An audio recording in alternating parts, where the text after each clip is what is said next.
Hello and welcome to NXTGEN Racing, the home of clean and fair sim racing for all.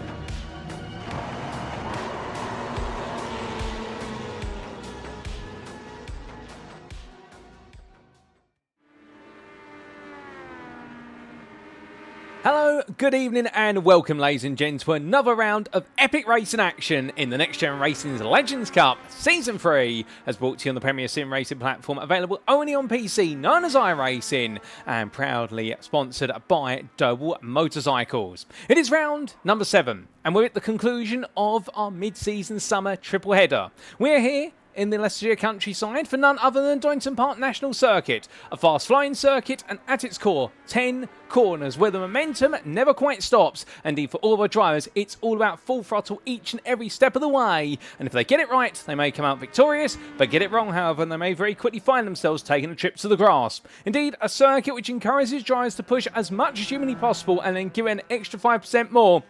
It is going to be a trio of races tonight. We're going to be seeing our drivers run absolutely on the limit. And over the course of the 1.95 mile length of the Donington Park National Circuit, we'll get to see who are the bravest out there. And that's before you factor in the weather. Indeed, in the build-up to this round, we have seen plenty of mixed conditions here in the East Midlands region of the United Kingdom. And we're seeing it here today with a bit of rain coming over the circuit, albeit none falling so far. But it means we've got drivers on wets, we've got drivers on dries. And who is going to want to master the tyre strategy over our 3 races as well as qualifying? Well, for all that and more, we're about to find out. But where are my manners? Allow me to welcome you all to this live broadcast from Circuit Side, and hello to you guys and girls tuning at home. You could be tuning, of course, via one of 3 media platforms for your viewing pleasure. Firstly, you could be tuning in via one of the 2 official NXTGEN Racing media channels, one of which is on YouTube at youtube.com and search for NXTGEN Racing. And welcome to you guys and girls tuning in via YouTube. Alternatively, you could be tuning in via Facebook at the facebook.com/groups/NXTGEN Racing Facebook group. And we welcome you guys and girls tuning in via Facebook. We also do have the broadcast available on Twitch, and that's at twitch.tv/TX141. And welcome to you guys and girls tuning in via Twitch. But regardless of what media platform you're tuning in via, well, you may be asking, who's this in the quarantine booth? Well, allow me to introduce myself for those who do not know me. My name is Paul Walsh, also known as TX141 or Britain the Spit, depending on what media you follow me on. Now we bring you all your racing action as it unfolds over the course of this season, including, of course, round number 7, which is what we're here for today. Now, as we get ready to go racing tonight, our schedule is as follows. Times in British Summer Time, that's BST, or Universal Coordinated Time +1, UTC +1.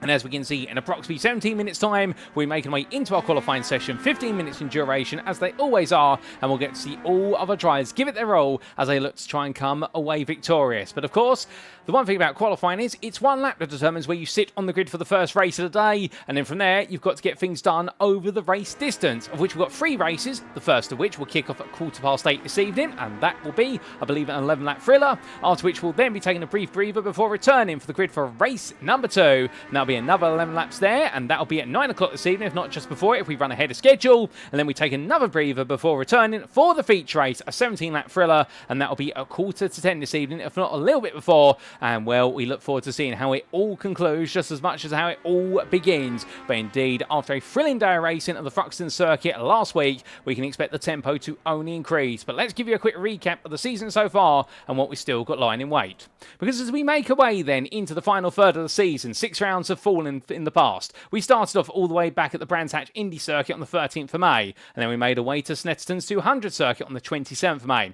The 2 stories there were as Isaac Doble absolutely dominated proceedings at the front of the field at the Brands Hatch Indy circuit, only for Adam Delmont to strike back strongly at Snetterton, but not without some surprises, none more so than Nick Clibbens and Stuart Winnis in the Pro-Am class, both delivering some sensational performances. And indeed, we did see Nick Clibbens take an overall win where all the pros were scrapping with each other. The Pro-Am driver was allowed to run away with the Track Scotland driver not too far behind. We then made our way to Scotland, and on the 10th of June, it was Scotland the Brave, and Track Scotland absolutely delivered a sensational set of results in the Pro-Am class between both Keiran Smart and also Stuart Winnis. And then in round number 4, we made our way back to the home of British Motorsport, Silverstone National, and on the 24th of June, there we got to see some brilliant battles, but at it all, Adam Delmont in the end bringing plenty of surprise and coming away with some huge points. And then we kicked off our summer triple header with the NXTCC going on its summer vacation. And on the 8th of July, we kicked off the summer triple header all the way up in the north of England at the Cadwell Park circuit. More synonymous with racing on two wheels, well, many of our drivers found themselves on two wheels at multiple occasions. There were a few rolls out there, but everyone got away relatively unscathed. But at the Cadwell Park circuit, we got to see some brilliant battling. But the one big name who stood the test of the tie hour, it was none other than Kieran Sharp, who led the way. And if it were not for some misfortune in race number 2, he could have made it 3 wins out of 3, given his pace was so sensationally fast compared to the rest of his rivals. Then last time out, in round number 6, it was the Thruxton circuit, and there, the fastest circuit in the United Kingdom on the 15th of July, well, the story really was thus across our two classes. In the overall championship, we got to see 3 different winners, with Adam Delmont, Jamie Dorey and Kieran Sharp taking a win apiece, but Adam Delmont's consistency, minus his difficulties in race number 3, means that he's continued to haul in those podiums and those wins, and he continues to haul himself away at the top of the championship standings. Meanwhile, in the Pro-Am class, well, it was the day for Stuart Winus to deliver 2 wins out of 3 races, with the other win going to Nick Clibbens. Clibbens is still the championship leader, but his Track Scotland rivals of both Keiran Smart and Stuart Winus are very close to each other on points, and therefore it's a 3-way fight now for the championship crown in the Pro-Am class. And with 3 rounds to go, every point truly does matter. And as we get set today for round number 7, this fine 22nd of July 2025, who is going to prove themselves to be the master of the Donington Park National Circuit? Will they make the way to the Alton Park Island Circuit in 2 weeks' time with the resumption of the NXTCC? That'll be on the 5th of August for round number 8, and on the 19th of August we go back to where it all began at the Brands Hatch Indy Circuit and bring the curtain down with round 9 of 9 in the Garden of England, and that is of course the Kent countryside. Well, talking a little bit about a circuit, unfortunately we don't have some updated championship standings to present to you today, so therefore you have to take a word with regards to how the championship stand without the points. But as we do come into what is our circuit then, well, let's talk a little bit about the Donington Park racing circuit, particularly the national layout. A big thank you to iRacing.com, of course, not just for the brilliant simulator, but also the track maps contained within it. But as we can see here, this circuit located near Castle Donington in the county of Leicestershire in England, the United Kingdom, will ask for a fast and rhythmic circuit, and here is your answer. 10 corners, the majority of them being medium Swede sweepers, and we do have within all that mix a good number of elevation changes as well, along with some flat surfaces and short straights. That means around here, you've got to be quick. You've got to run close to your rival, and you've got to put them under plenty of mental pressure if you want to try and make a move. But with the width of the circuit, 2 wide is possible at every single corner around here, and that's where you can expect some absolutely brilliant battling. But as they roar the way in towards Redgate corner at turn number 1, while the lower speed corners there, a right-hand, right-angle corner, it's all about going as late as possible into the corner and cutting for a late apex. Get it right, and it'll be flat out through Hollywood and in towards the Craner curves at turn number 3. Through the left-hander, they'll be unsighted initially, but get it right, and they'll carry all the speed into the old hairpin at turn number 4, before they have to dab the brakes and chuck the car into the hairpin and roar the way up towards Starkey's Bridge. Through the left-hander they go, the kink flat out. It'll then be into left into right combination of McLean's at turns 6 and 7. The Schwann's curve giving way to McLean's, and then it's all about car positioning and balancing the weight of the car as it's transferred forward in the uphill ascent. Out to the right-hander they'll go, and from an off-camber exit, they'll make the way out towards Coppice Bend at turn number 8, before flexing the way all the way around the long right-hander to go onto the back straight, and then into the Gollards S's they'll go at turns 9 and 10 to complete the lap and do it all over again. And that will be a lap of the Donington Park National Circuit. But coming from our circuit then to our race rules, because we can't go racing without them. Well, as we can see, this is a fixed setup series with setups provided to each of our drivers ahead of each and every round of racing. On top of that as well, what they do have to keep in mind is that the driver classes have been finalised as the conclusion of round number 3. We're not expecting any class changes going into the remainder of the season, and the only time we'll see class changes will typically be when we see a new driver on the grid, of which we do have 2 new drivers today. As for our race grids, well, the race 1 grid shall be set based on results of qualifying, that's a given. For the race 2 grid, it will be taking the top 15 reverse grid based on results of race number 1. But what does that exactly mean in layman's terms, I hear you ask? Well, we take the finishing positions of race 1, and whoever finished as your winner, they start 15th on the grid for race number 2, and whoever finished in 15th place, they will start on pole for race number 2, and all the drivers in between, they are flipped accordingly. And the race 3 grid shall be set as a full reverse grid based on results of race number 2 for every driver who finished race number 2, it should be pointed out. So if a driver retires from race number 2, they will start at the very back of the field. But as for all of our finishers, whoever takes victory, they will start at the back of the pile, and then the driver who finished the lowest place of our drive starts right at the front. And that's why we do call it the extended feature race there, to give an opportunity for our front row runners who normally not be up there to have an opportunity to break away as the faster drivers try to pick their way through the field. Now, each race, each driver should have 1 fast repair available, and well, with those fast repairs, of course, that might be for instance, and what is also track limit infringements. And speaking of which, in terms of race stewarding, an independent race director shall be stewarding the races for track limit infringements and the deployment of the safety car. And for those track limit infringements, penalties are thus. The first and second warnings, there's no penalty. On the third warning, it's a 5-second post-race time penalty. We double it to 10 seconds on the fourth warning. And on the fifth warning, you've been naughty enough to deserve a drive-through penalty that must be served when 3 laps are being awarded. Racing incidents, meanwhile, shall be reviewed post-round. But that's enough rules, regulation, everything in between. Let's head back to the circuit, shall we, and see what's unfolding currently in the final practice warm-up session. And well, right now, I think all the drivers still trying to acclimatise themselves here to the conditions. We have had that rain, no rain currently falling, but definitely catching out a few drivers there in the fact they may not have been quite ready for this. And as we do bring the tyre compound up on the left-hand side of your screen on the timing tower there, well, right now we can see the majority of the drivers opting to run the wet compound, but we do have some brave slick-shod runners there, and perhaps none more so than Adam Delmont, currently the fastest in this practice session and making his way out in the next-gen green number 37 machine. He's only half a tenth faster than Kieran Sharp, but to be fair, given the relative deltas we've seen so far, this is as close as it can be. And well, earlier in the season, of course, we did see Kieran Sharp, particularly at Cadwell Park, put himself on pole by over a second there, which has been the biggest margin we've ever seen a pole sitter in the NXTGEN Racing Legends Cup in the whole history of the series. As Adam Delmont makes his way around, he currently is your overall Drivers' Championship leader, albeit his main rival in the early stage of the season, Isaac Doble, has missed the last 3 rounds, and I do believe that has been due to a combination of holiday, but also real-life racing commitments. And for those who are not in the know, Isaac Doble racing in, if I remember correctly, it's the BSRCC Ford Fiesta Juniors Championship, and doing very well there, and I believe notching his first 1-2 alongside a fellow family member in the Doble family, whose name has escaped me, and I do apologise for that, but taking a 1-2 at Snetterton there in one of the races. And Isaac Doble doing a fantastic job in his championship campaign there and really getting to grips with his first excursion into real-life motorsport. But he's not too far away, I'm afraid, from going racing as well on the simulator once again, and we see him there parked in the pit lane at the moment in the number 65, albeit the third of the cars there in the procession in your camera angle from the front to the rear.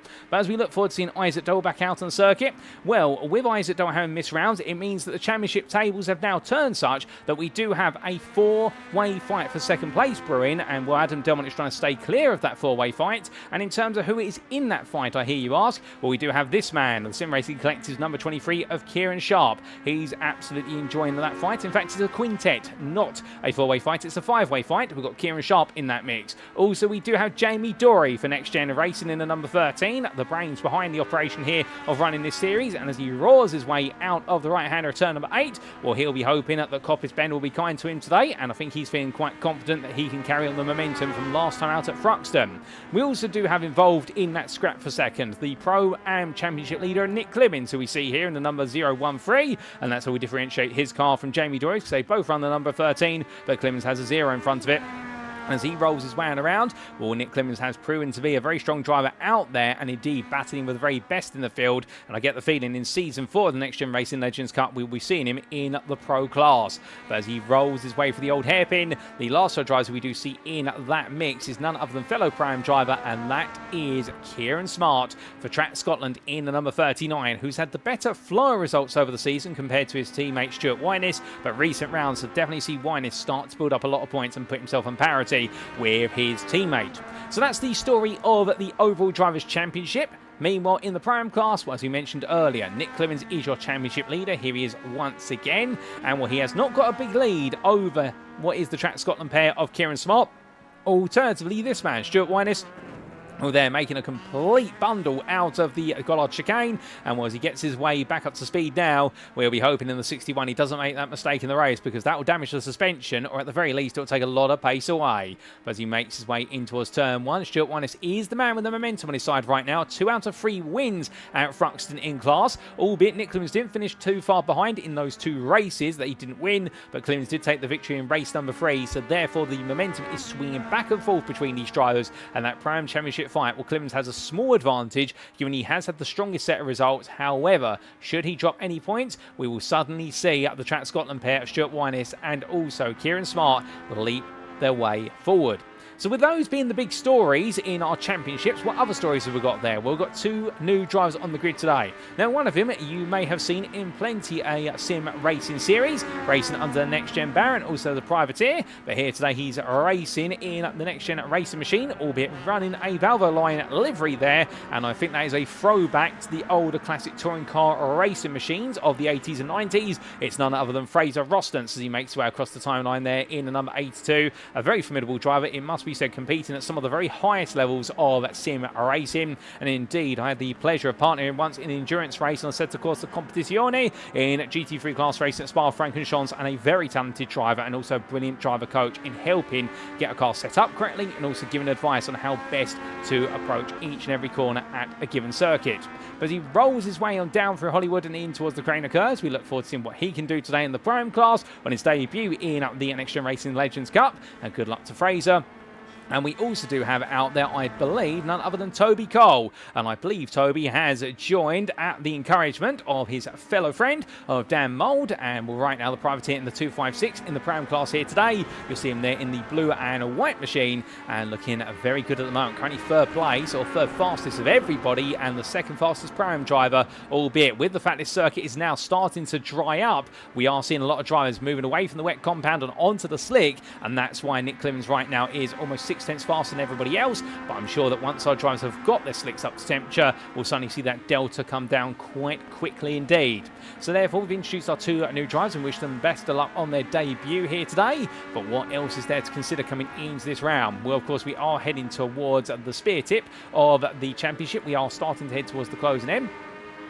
And as they make the way on around and through the corners right now, we'll be looking forward to seeing what all of our drivers will be able to do with regards to the fact that they will be thinking that all the points are going to be on the line as much as humanly possible here, and with every point being precious, well, it's going to be on their minds here for our drivers to get things right the first time, because of course you drop one result in race number 1 and you're suddenly going to find yourself on the back foot for races 2 and 3. And well, Adam Delmont being one of the drivers who really did experience that earlier on in the season at Silverstone, none more so, and also at Cadwell Park to a lesser degree. But still, it's not about how you start the day, it's about how you finish. But a good qualifying lap will not go amiss. But as we do say hello there to Gabby Lynn at 16 in the Twitch chat, and I hope you're doing well, Gabby Lynn. And we also say hello there to Mark Sykes Designs, or Mark Sykes I do believe, in the YouTube chat there, and I hope you're doing well, Mark.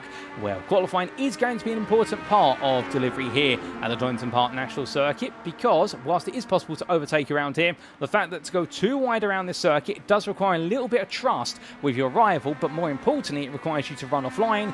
You will lose a lot of momentum, and when you lose that momentum, well, you very quickly find yourself in the end losing lap time. And if you start to lose a second or 2 seconds on the driver in front of you lap per lap because of all the battling, suddenly that driver runs away. And we know how strong the toe or the slipstream is from these Legends machines. We've seen it all season, whereby it depends on the length of the straight. On the longer straights, if you start the run on the straight 6 tenths behind your rival, and by the end of it you'll be in 1 to 2 tenths, whereas on shorter straights, as what we see here, the effect of the slipstream is not going to be as pronounced, and instead you'll gain perhaps 2 or 3 tenths, but no more than that. And that's the interesting thing about the Donington Park circuit, because we have only short straights around here, the longest one being the run effectively from Coppice in towards the Goddards S's. It is going to make it just a little bit more change for our drivers to try and be able to stay close to each other. We will expect pack racing, but those who've got a natural pace advantage may just be able to abscond off into the distance.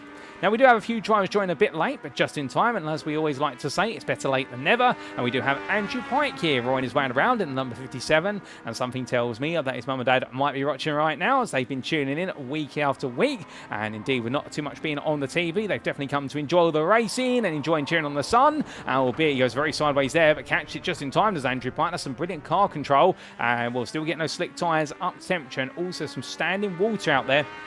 And I suspect that was where he tried to use the outside entry curb in towards the old hairpin, and finding there's a lot of water on that curb, and it's slippery by default, but it's even more slippery when you do have a bit of rain that's still to be pushed off of it. But right now, Andrew Pike still getting to grips, and we look forward to seeing how he can get involved in the mix, because of course he's been overshadowed a little bit by his teammate Kieran Sharp over the course of this season. Sharp has really come on strong with regards to the lap pace, particularly in the mid portion of the season, whereas Andrew Pike's had the better performances in the earlier portion of the season. But that's sometimes the way it goes, depending on the circuit and also the time available for our drivers to practice. Some drivers do better at some circuits than others, and others, as practice goes on, suddenly find all the time they were lacking earlier on.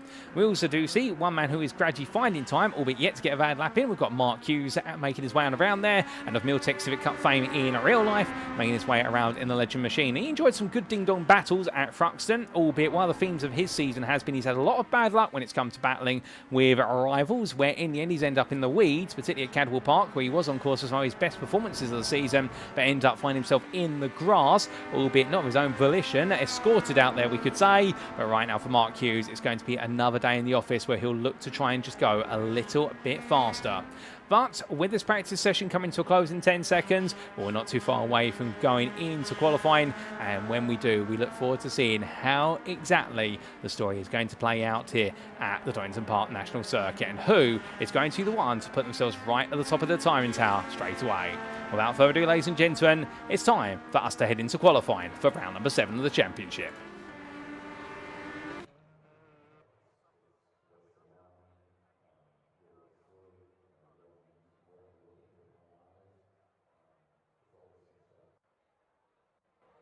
So without further ado, it is time for qualifying then, and with qualifying getting underway, it's going to be 15 minutes. Everybody out there as quickly as humanly possible, and what can our drivers do? Well, one thing that's immediately noticeable, we have got a dry circuit. We have got some water in the pit lane, and most likely we've got a little bit of water off the racing line, but the circuit has dried up. So the majority of drivers immediately going to the slick compound. A couple out there opting to go to the wet tyre, in case, I suspect, of a follow-up session of rain. And indeed, we have got a lot of cloud around here today, and rain bands coming over the circuit and in the region quite regularly. So it's anybody's guess exactly how the weather is going to play out. But why would you want to start this qualifying session on the dry tyre compared to the wet, I hear you ask?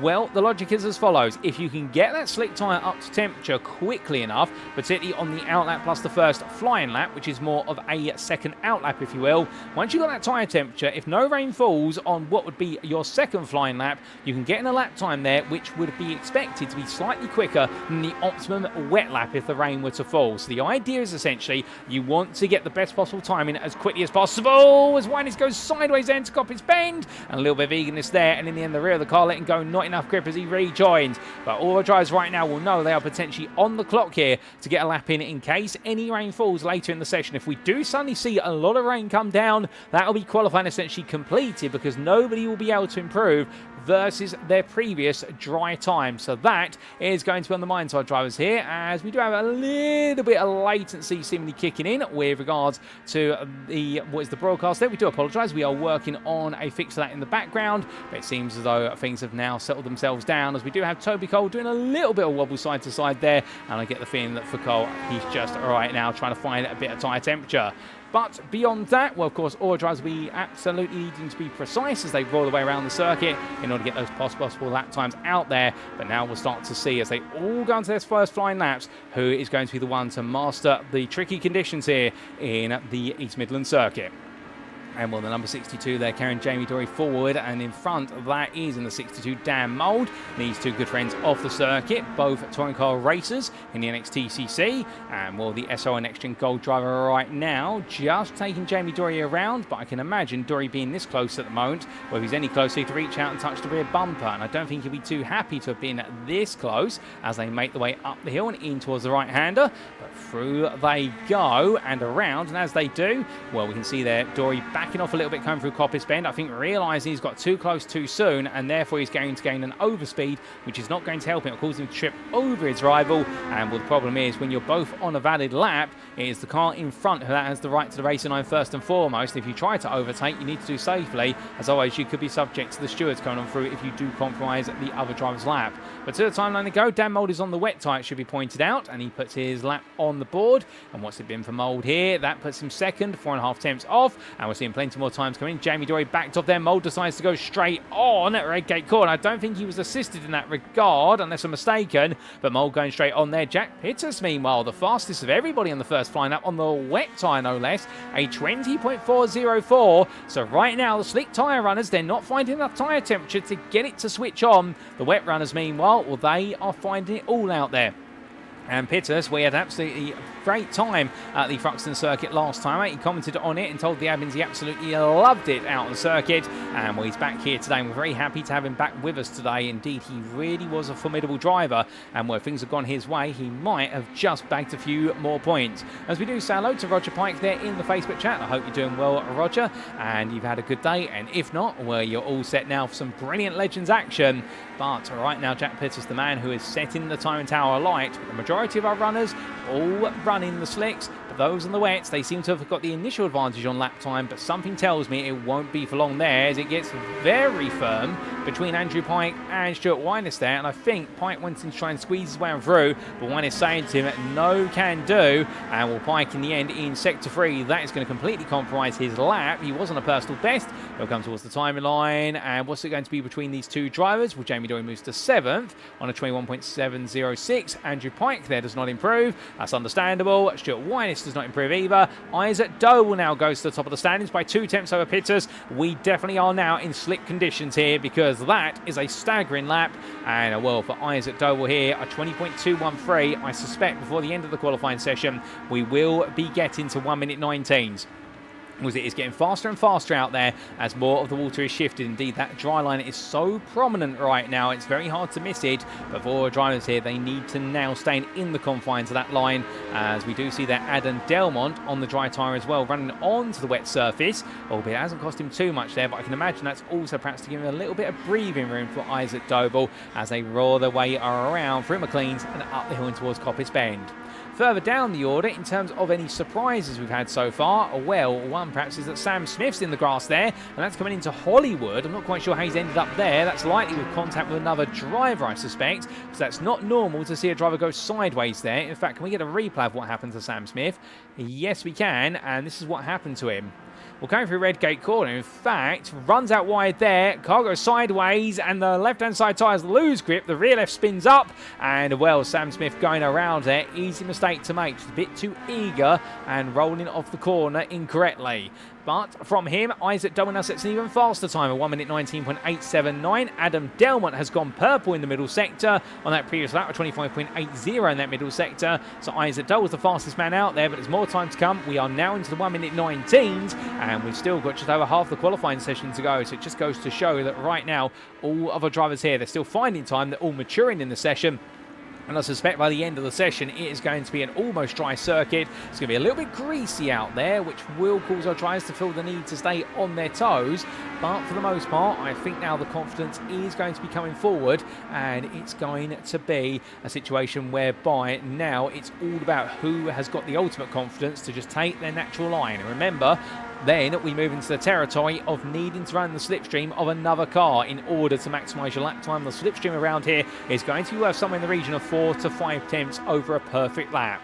Isaac Doble, he's gone purple in sector 1, he's gone purple in sector 2. He's got 2 cars in front of him that are going to go side by side. That's Ben Altrier going up the inside there of the Sim Racing Collective 57 of Andrew Pike. So Doble's going to carry a lot of momentum as the rain falls. This could be a perfect lap and in perfect time, but he runs out wide as the rain catches them all out there. And Isaac Doble's going to compromise that. That run wide, I think, is going to invalidate the lap. Or is it? We'll have to see. I think it is an invalidated lap. And suddenly with that rain falling, well, Isaac Doble, he was on course for potentially a 1 minute 19.5. It hasn't quite worked out, but the rain's back. And what we said earlier, ladies and gentlemen, that could be the end of qualifying. I think that is. I think now, with the rain falling here, unless anybody can pump a lot of heat into their tyres very quickly and get things done that slick, we'll be back to wet. And with a return to wet tyres, we will be off the optimum pace. Nigel Stock comes to line. He's currently in 12th. He crossed it. He's on a personal best. Where will it promote him? It promotes him to 8th. That's second of the Pro-Ams. It's a good lap there from Nigel Stock. But look who's leading the WAM Pro right now.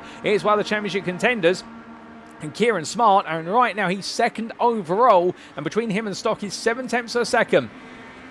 And Keiran Smart is absolutely looking fierce here right now, and he looks to be in control as he tries to push along his teammate of Stuart Winus, but Winus is struggling by comparison as they come around through Coppice Bend. Winus all the way down in 15th place here, and we'll see Isaac Doble offline. Jamie Dorey's out there on a personal best at the moment, but that rain is not helping at all as they continue the way around. Can anybody right now find a little bit more lap time out there to push themselves forward? They are going to lose the lap time, and well, it's just trying to make sure sure they can keep displacing the water before that dry line becomes another wet line. We're heading across the timeline this time. Winus crossed the line as the Smart. I don't think there's going to be improvement there, is there? Winus moves up to 11th, in fact. Kieran Sharp moves up to 2nd on the 20.073. Jamie Dorey up to 5th on the 20.429. And well, Winus does find a bit of improvement there, but he's still struggling up the timing tower. So it just goes to show you the difference in fortunes there. Jack Pittis on the wet compound. Well, he's currently in 4th place, but he's on a wet tyre right now that's going to be feeling quite hot and sensitive. The rain stops again, so we've just had a brief shower, so that might have just paused the pace rather than negated any further improvement. And well, as our drivers continue onwards here, I think they're going to be hoping that with the sun also coming back, that will open up a little bit more lap time around here, or at least restore it towards a drying circuit.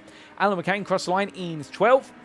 Slightly demoted to 13th place there on the 21.147 because the 20.496 is delivered by Dan Mould, who moves up into 6th place. So there is time out there. Toby Cole finally gets a valid lap on the board. He moves up to 13th on the 21.083. That puts him 5th in prime. That's a good lap from Toby Cole. And with 5 minutes left to go, if he can carry this on, he might be feeling as though he can go even higher. Isaac Doble, meanwhile, makes his way down the back straight. And as he does, in towards the Gollards S as he comes, right into left here. He's going to have the toe there, Stuart Winus. He's gone purple in the middle sector thanks to the toe from Jamie Dorey. Good Isaac Doble about to move into the 19.7s. Here it comes. It's a 19.8 again, but he has improved by 2.5 hundredths there. It's a 19.855 for Isaac Doble now, but we believe he has got an 18.5 out there in the dry if he's got the toe. He was on that until the rain came down and caused chaos on the exit of the final quarter, and Isaac Doble right now definitely the fastest driver out there and a master of these conditions. But from him, we look to Dan Mould as he goes 3 wide for a brief moment. Car backing off there, I believe that was Duncan Marai who was backing off. And now Dan Mould having to tuck in behind the 57 in front of him, that being the machine of Andrew Pike, albeit they've got it very wrong. There's a look away for a brief moment, and Pike and Mould both coming into contact, and well, it'll be a trip to the pit lane for the pair of them. Matthew Sheraton in the Lightning McQueen machine, he makes his way out of the final quarter. What's he going to be able to do here? He's coming down in 19th, but this is an improving lap as he comes across the timeline for Sheraton. He was down in 20th because Sam Smith improved, and he improves back to 18th place. So he gains a couple attempts, and he's put back to 18th place because of the fact that we do have Phil McDougall improving as does Sam Smith. Rain comes again, but Isaac Doble meanwhile cuts up the inside there of Stuart Winus. He's on a dry bit of circuit at the moment. The rain's falling at the starter lap, not at the end of it. So Isaac Doble, he's gone purple in sector 1, purple in sector 2. He's got a 19.8 of his own to beat. What's it going to be? He crosses the timeline, doesn't improve in the final sector, but look at that, ladies and gentlemen, a 19.392.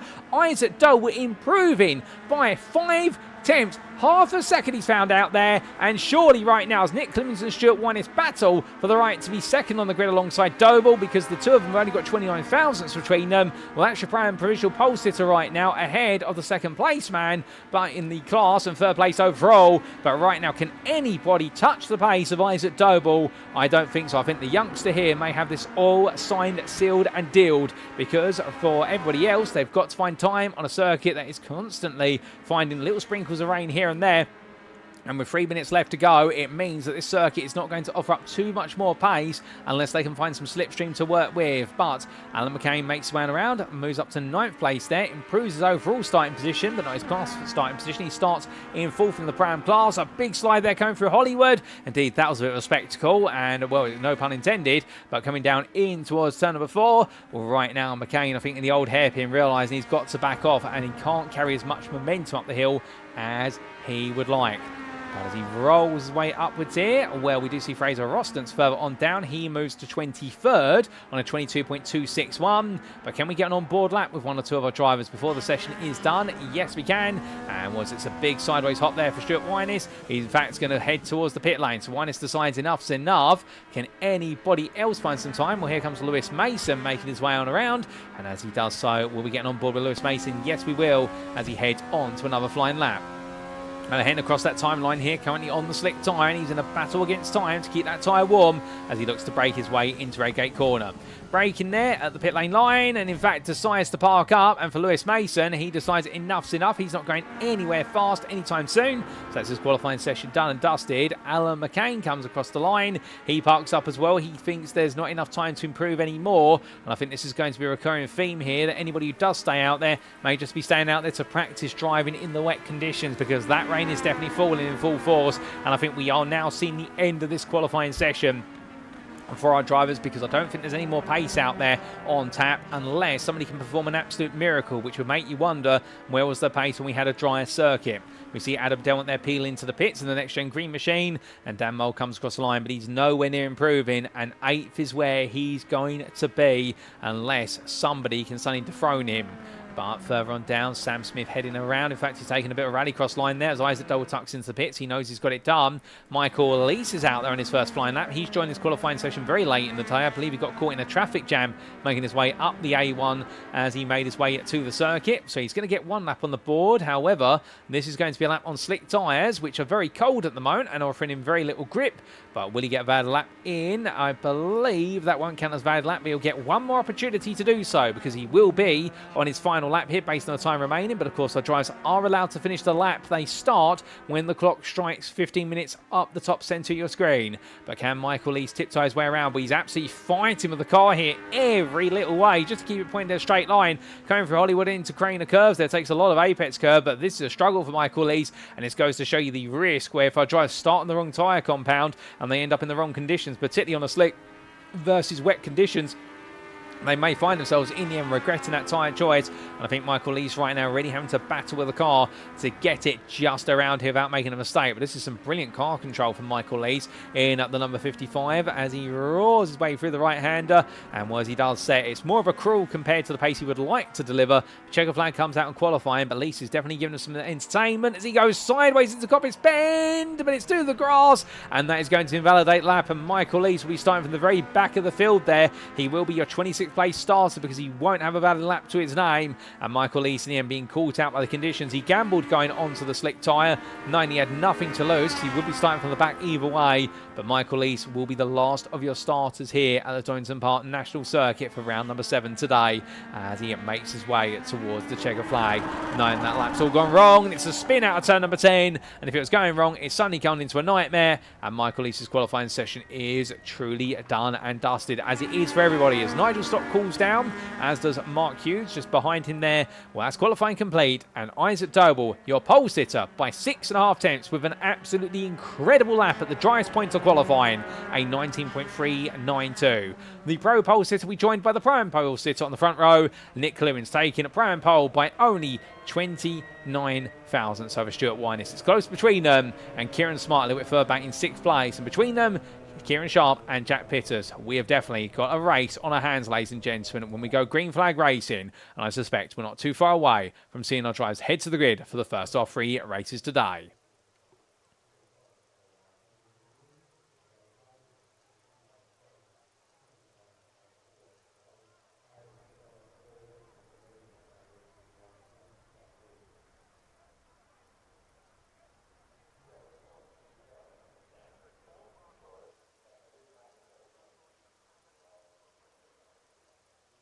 Well, the rain is most certainly continuing to fall here, and the weather forecast right now continues to show what is rather unsettled conditions here, and I suspect they're going to stay with us all the way through the day. But with qualifying complete, indeed, those starting positions will be locked in.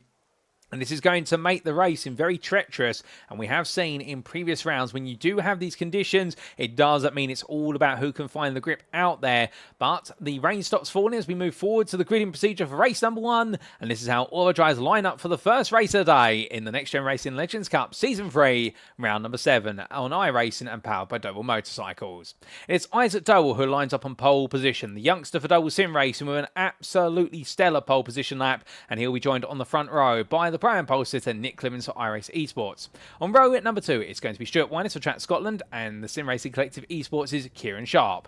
Then on row 3, it'll be the Welshman at Jack Pitters ahead of Keiran Smart, who starts 3rd in the Pro-Am class, and from the Track Scotland driver, it'll then be NXTGEN Racing's Jamie Dorey, who starts 7th.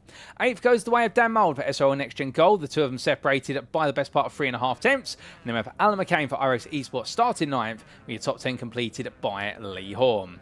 Behind the next-gen racing driver, you'll then see on row number 6, best to rest in length, CXR Project Black's Phil McDougall, and he'll be ahead of Adam Delmont for next-gen green.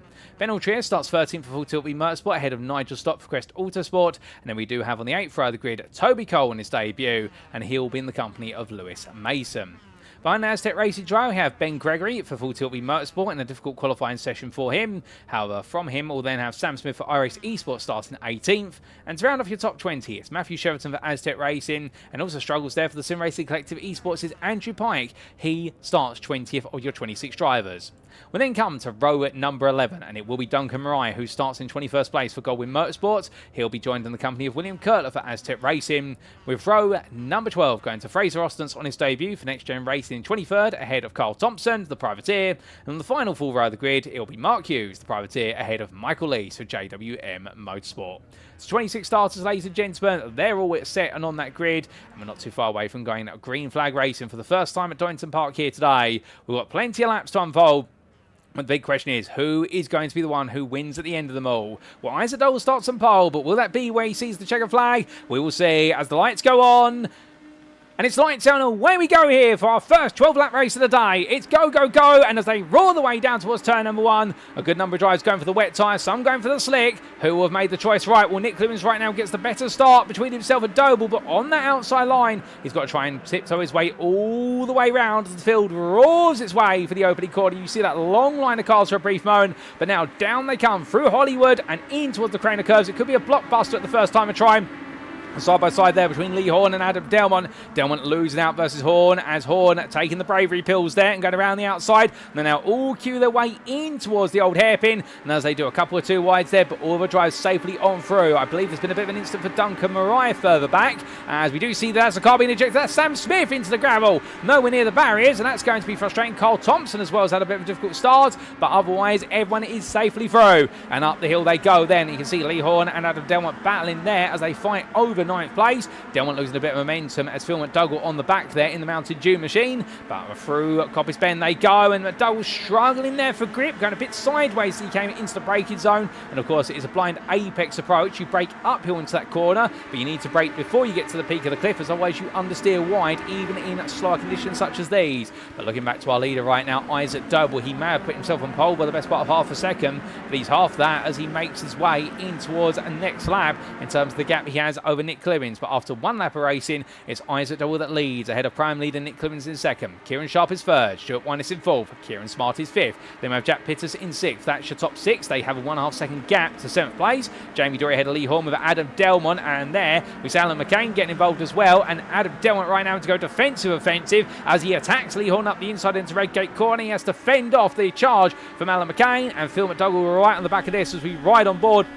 Looking across the front of the CXR Project Black 105, and Phil McDougall right now so close he could get involved if he wanted to, but I think here just having to play a bit of the patience game. But you see how the scrapping is causing them all to fall away. Jamie Dorey is at the head of this pack and 7th through to 11th right now, separated by the best part of only 1.2 seconds as they make the way up the rise and in towards McLean's. Have a left into right they go, and here McDougall right now just trying to position the car nicely, backs off a little bit. Jamie Dorey cutting grass there, getting it completely wrong at turn 6 and goes around. Jamie Dorey goes for a spin, and that spin is not the way he'll be making his way towards a win, no doubt about it. But Jamie Dorey having the spin and brings himself back together, but as he does so, Lee Horn and Adam Delmont side by side out of Coppice Bend, but it's only going to go the way of the driver on the inside here, and Lee Horn tucks back in behind. Will it be for a brief moment? We will see, as at the front, Nick Clibbens try to look for a move around the outside of Isaac Doble into the Goddard's S's, and in the end Isaac Doble firmly slams the door shut in Nick Clibbens' face and says to him, no, I've seen that one coming. You're going to have to be a bit more inventive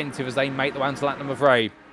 Well, all 6 of these leading drivers right now so close to each other. In fact, Jack Pitters has moved ahead of Keiran Smart off camera, so there's been a swap of places there. Pitters now starting to make some inroads. However, they're all on the wet compound, and the leading dry runner is all the way down in 18th place. That is Toby Cole. Our dry runners here right now not picking up the pace. They could later on, however, if the circuit dries up enough, but right now the circuit is still wet, and optimally wet conditions in terms of having the treaded tyre rather than the slick.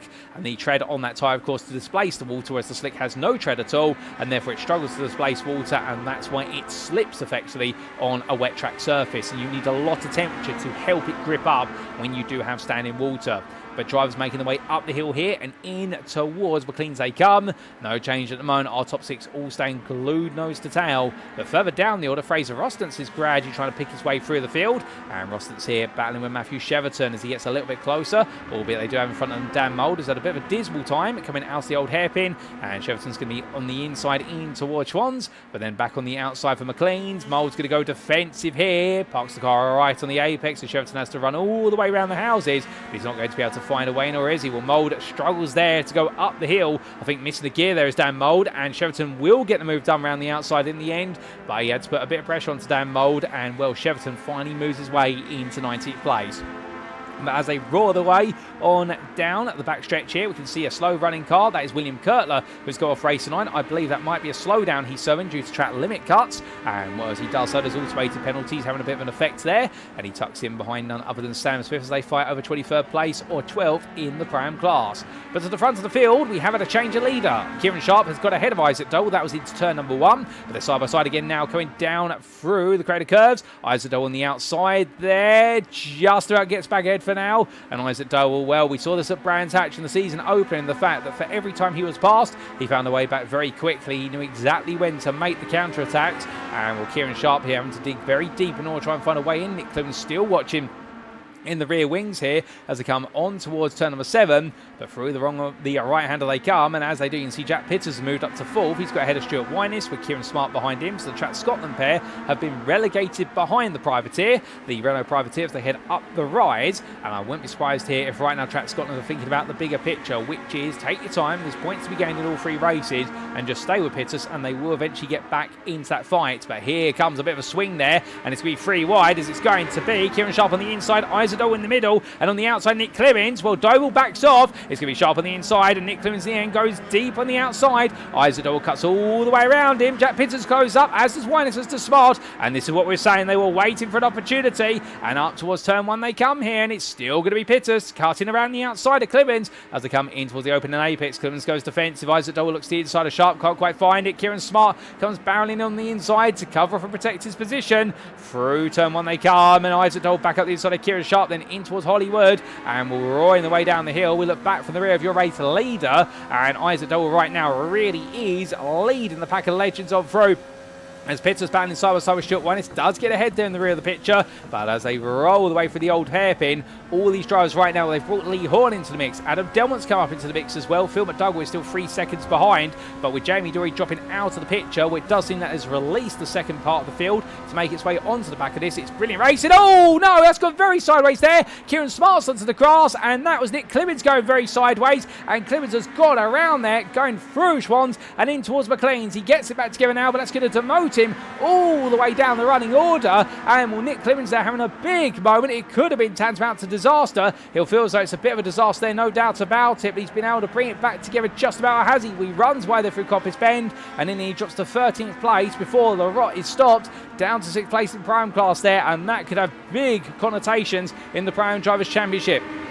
As now we have Andrew Pint battling side by side with Nigel Stock. This is for 10th place, and Stock's not going to fight it too hard as Benjamin Gregory there. Well, he gets it slightly wrong. The very colourful 113 machine for Full Tilt Wheel Motorsport, getting very sideways there as he makes his way out of the chicane. And well, Nick Clibbens will take that place back, but to the front. And as we look towards the very front, that's still Kieran Sharp trying to find his way around. And Kieran Sharp this time, well, unlike previous rounds where he's been a speed demon in qualifying and then everyone's caught up to him over race pace, well, here he's shown he wasn't the speed demon in qualifying, but he's picking up the pace very quickly in the race. A bit of contact there between himself and none other than Isaac Doble. I think that was a gentle tap, but it unsettled the cars. When then they've been able to survive it. Jack Pitters now up into 2nd place. He's being very tactical with Pitters. He's just picking his way up through the field one by one. He's doing it very silently, to be fair. He's just picking it up where others are dropping positions, but it's working out a treat. But whilst all this is playing out, well, we've got some replays to bring you of incidents earlier on in the race, and we start off with the lap 2 incident for Jamie Dorey. Now, this was Jamie Dorey at the time, making his way out through Starkeys and into Schwann's, and then we saw him on the grass. How did he get there, however? He snaps loose there from Schwann's in towards McLean's, end up on the grass, and that led to Jamie Dorey falling down the order and spinning around then as he rejoined. He had grass on the tyres, plus also had lost temperature, and that is what sent him on around. Subsequently, we did have this happen for Michael Leese on lap number 4, and well, for the 55 driver who has been struggling, he decided to go out there on the slick tyre, hoping it would give him some late grip, but in the end, he had no grip coming into Coppice Bend, and the car just understeered deep and onto the grass. And then this is what happened to Keiran Smart on lap number 5, and this is where it all went wrong for Kieran Smart and Nick Clibbens. We saw it only moments ago. Up the rise they went into a Schwann's curve, and well, contact between the two of them. That explains why Kieran Smart went the way he did, and in the end was able to get it back together. But what about Nick Clibbens and all of that? Well, here was the on-board from Kieran Smart's car, albeit we're looking backwards. We looked to the front camera very quickly and just a tap to the rear and sent Nick Clibbens spinning across the road, but thankfully not collecting anyone. And that explains the stories of the contacts between the drivers. We head back to your live racing.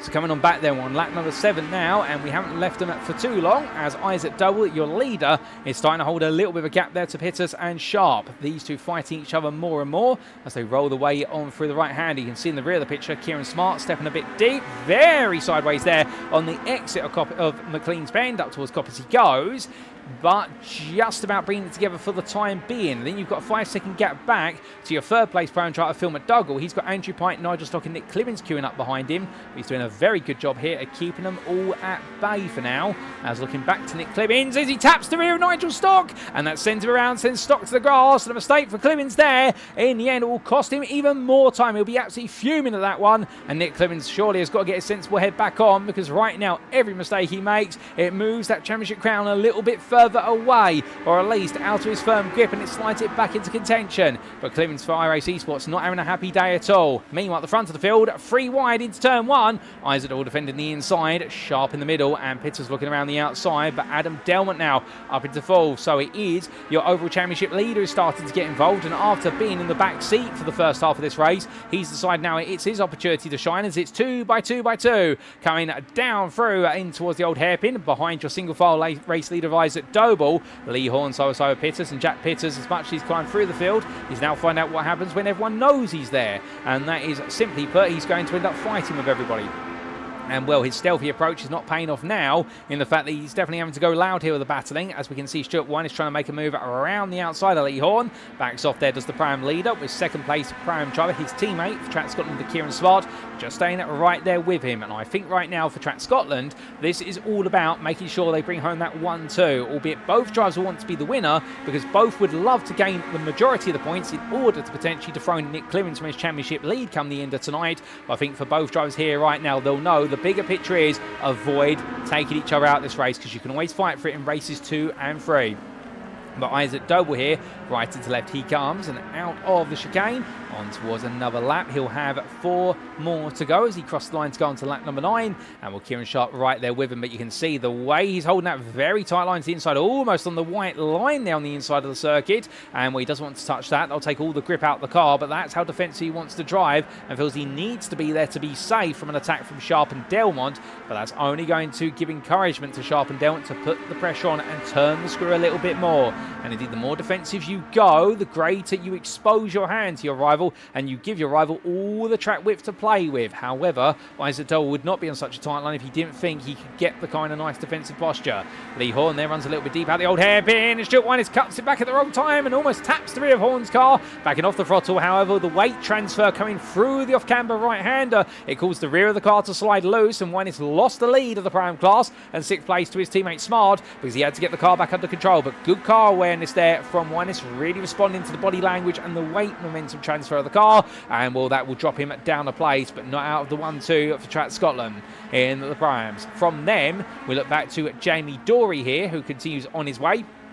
And Dorey trying to chase down none other than Benjamin Gregory for Full Tilt V Motorsport with Boosted Motorsport. And we're sliding and slivering all over the place is Dorey here. And well, this is a battle for 10th place overall. He's going to cut to the inside here as he makes his way onwards. I think he's got the momentum. He's definitely going to be on the inside in towards the chicane. But is it enough under braking? We're about to find out, because Gregory's going to fight. It's the inside of the second part. But in the end, not enough room at the inset. And therefore, it will give Jamie Dorey the opportunity to move up into 10th. And remember, we invert the grid for the top 15. in race number 2. So your 15th place finisher, currently Alan McCain, will be the man who would be on pole if things were to finish as they currently stand. But all can still happen here with 3 to go. And speaking of which, Isaac Doble and Kieran Sharp back fighting again. And Isaac Doble here, every time he finds a driver too wide with him, he knows exactly where to put himself to make sure he gets back ahead. And well, what other tricks can Sharp and can Delmont throw at him? Well, Adam Delmont here, I think right now, a little bit of tap there, and it's going to send Isaac Doble off the road. And Isaac Doble comes sliding to the grass there. It's a small tap, but it's a big impact to the race. And Isaac Doble is sent very, very wide indeed. And well, I get the feeling they all pinched coming through Schwann's and in towards McLean's. And in the end, Isaac Doble coming the worst off. And he's got Andrew Pike and Phil McDougall right behind him. Goes the fence in the middle of the row, but Pike says, no, you don't, and goes immediately to inside for Coppice. As Wine is struggling there, he's run wide onto the grass. So that's a bit of drama, because suddenly that puts him at risk in second place in Pro-Am, with Phil McDougall not too far behind. Indeed, all drama's now starting to play out here in the closing stage of the race number 1. And Doble and Pike side by side. McDougall's going to look to the inside, make it potentially 3 wide. Or is that just to burn off some overspeed? I think it is to kill his overall speed, making his way into that braking zone. But definitely showing also his hand that he is there, and he's not just there to be a bit of furniture. But coming across that line, 2 more on the clock here in terms of the laps to be accrued. And we can see Kieran Sharp here battling again with Lee Horn, gets back on the inside. And well, as he does so, we take a look back at what exactly happened to Isaac Doble only moments ago. Now, this was the battle between Isaac Doble and Kieran Sharp and Adam Delmont. Now, I think he was pinched there with a small tap from the rear to from the front to the rear of Isaac Doble's car from Adam Delmont, and then that sent him on a collision course with the front left quarter of Kieran Sharp's car. And I think no malice intended there, but Isaac Doble really the victim of the circumstances he was in. Well, let's take a look back at that instant from Adam Delmont's perspective here. Can we get him on board and see what happened? Let's just listen in. And the tiniest of taps there, or was it? I'm not sure if that was a tap or whether that was a snap loose for Isaac Doble. It could have been 1 or 2 to be fair, but in the end, Isaac Doble come off the worst for it. But very close there, and well, the onboard not really giving us enough information to go with, but that's for the stewards to decipher if it gets reported. But right now, what we can report as we come back to your live racing is that Kieran Sharp on the inside for a brief moment, coming through the S's. Adam Delmont's still there, and Lee Horn now tries to become a player in this. He enters as player 3.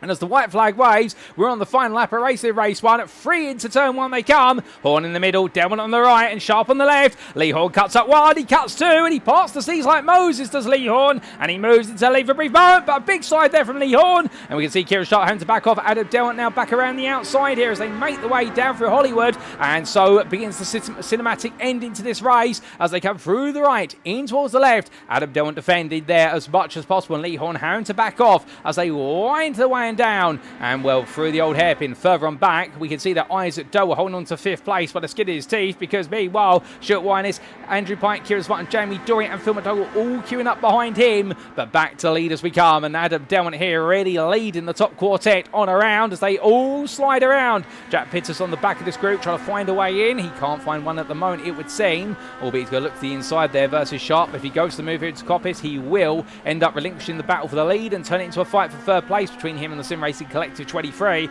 and he doesn't want to do that. He wants to be in the fight in case anything goes wrong right at the front of the field as the stones and grass fly off the cars and making the way on down here. Will Lee Horn right now under big pressure from Sharp, but Adam Delmont and going defensive in the middle of the road, and I think this is going to be Adam Delmont's to win here as he makes way on through, parks the car in apex, and Kieran Sharp gets a huge launch. Lee Horn has to back off, contact with Pittis. It sends Pittis out wide, but Adam Delmont's going to drag race to the line, and as the checker flag waves, it's going to go the way of Adam Delmont in race number 1 today. Kieran Sharp 2nd, Lee Horn 3rd. Stuart Winus comes home as your Pro-Am winner in 4th place ahead of Andrew Pike and Isaac Doble. Keiran Smart is the Pro-Am runner-up. It's a 1-2 for Track Scotland in the Pro-Am class. Phil McDougall finishes 3rd in class, 8th overall. Benjamin Gregory is 9th ahead of Jack Pittis, who takes 10th place in the end in a frustrating end to his race. Jamie Dorey will finish best of the rest in 11th ahead of Nigel Stark, and then it will be Nick Clibbens who rounds off the Pro-Am top 5 in 13th place, with Alan McCain 14th, and in 15th it's Lewis Mason who takes the top 15 at reverse grid pole position for race number 2.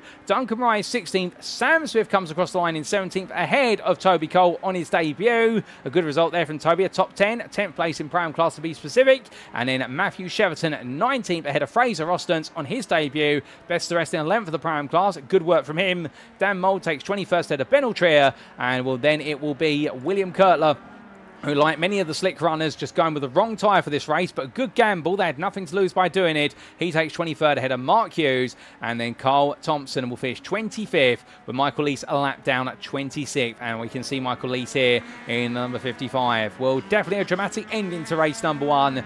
Adam Delmont, however, making his way through, and there was a bit of an unfortunate moment. And again, we don't know whether it was contact between Delmont and Isaac Doble, whether Doble lost the rear of the car, it just twitched loose into the path of Kieran Sharp, and then he got collected. But either way, we know there's contact between Doble and Sharp, but we don't know exactly what triggered it, and Adam Delmont won't be thinking about that. What he'll be thinking about is he's just taken an overall win, and an important one in his championship campaign, and indeed keeping the demons away from his rivals, as he'll look forward to race number 2 in short order. And Kieran Sharp and Lee Horn round off that top 3. Brilliant racing between them. Stuart Winus, meanwhile, another Prime win, and will, in the last 4 races, including this one, 3 wins out of 4. That Prime Championship crown is now definitely heading his way, should he keep this up throughout the entirety of today.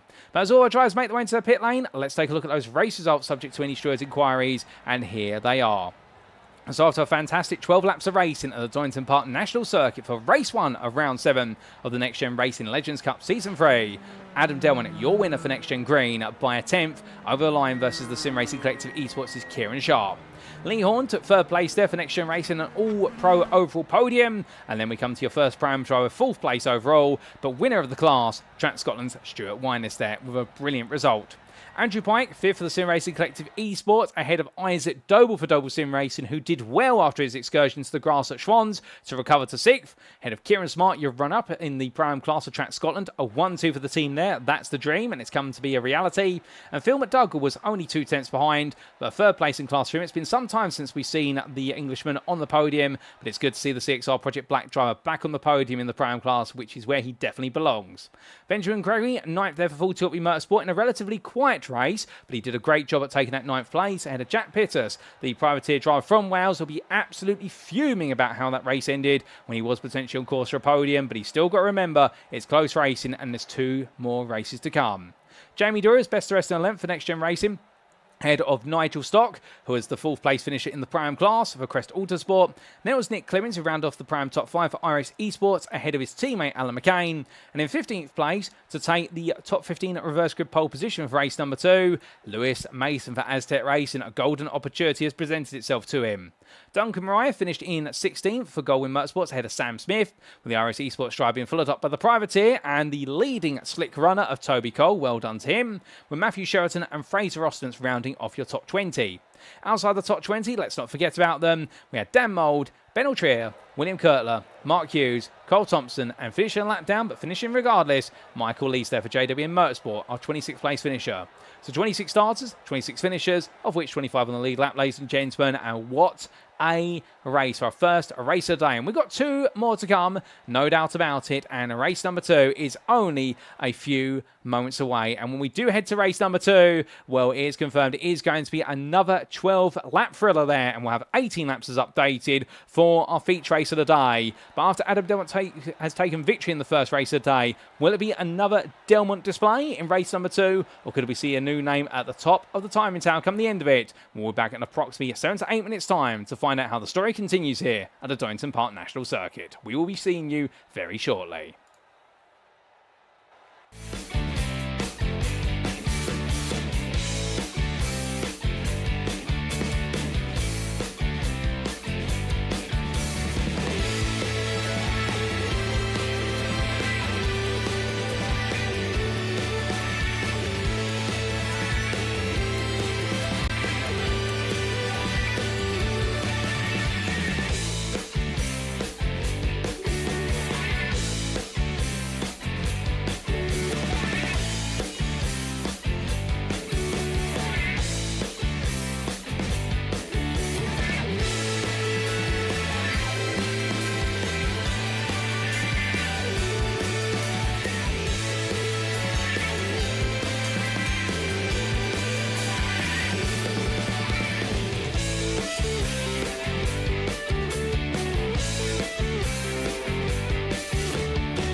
Speaking of Mikey Doble Racing, if you'd like to support Mikey as he pushes it to the limit out on track, you can do so by following the Mikey Doble Racing Facebook page as seen on screen.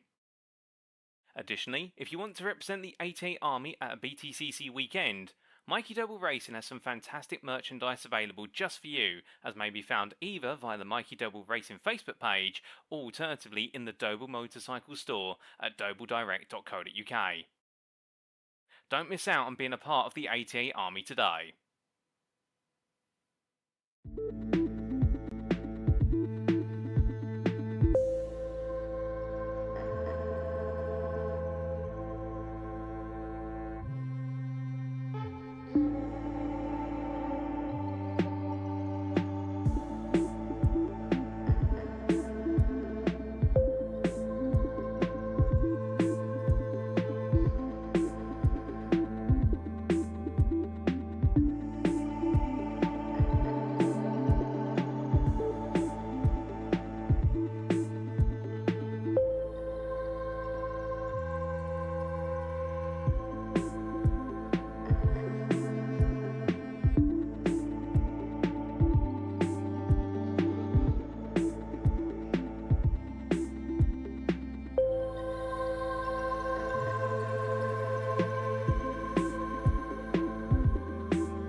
So we are back, ladies and gentlemen. As quickly as race number 1 closed out, we are back for our second race of the day here at the Donington Park National Circuit.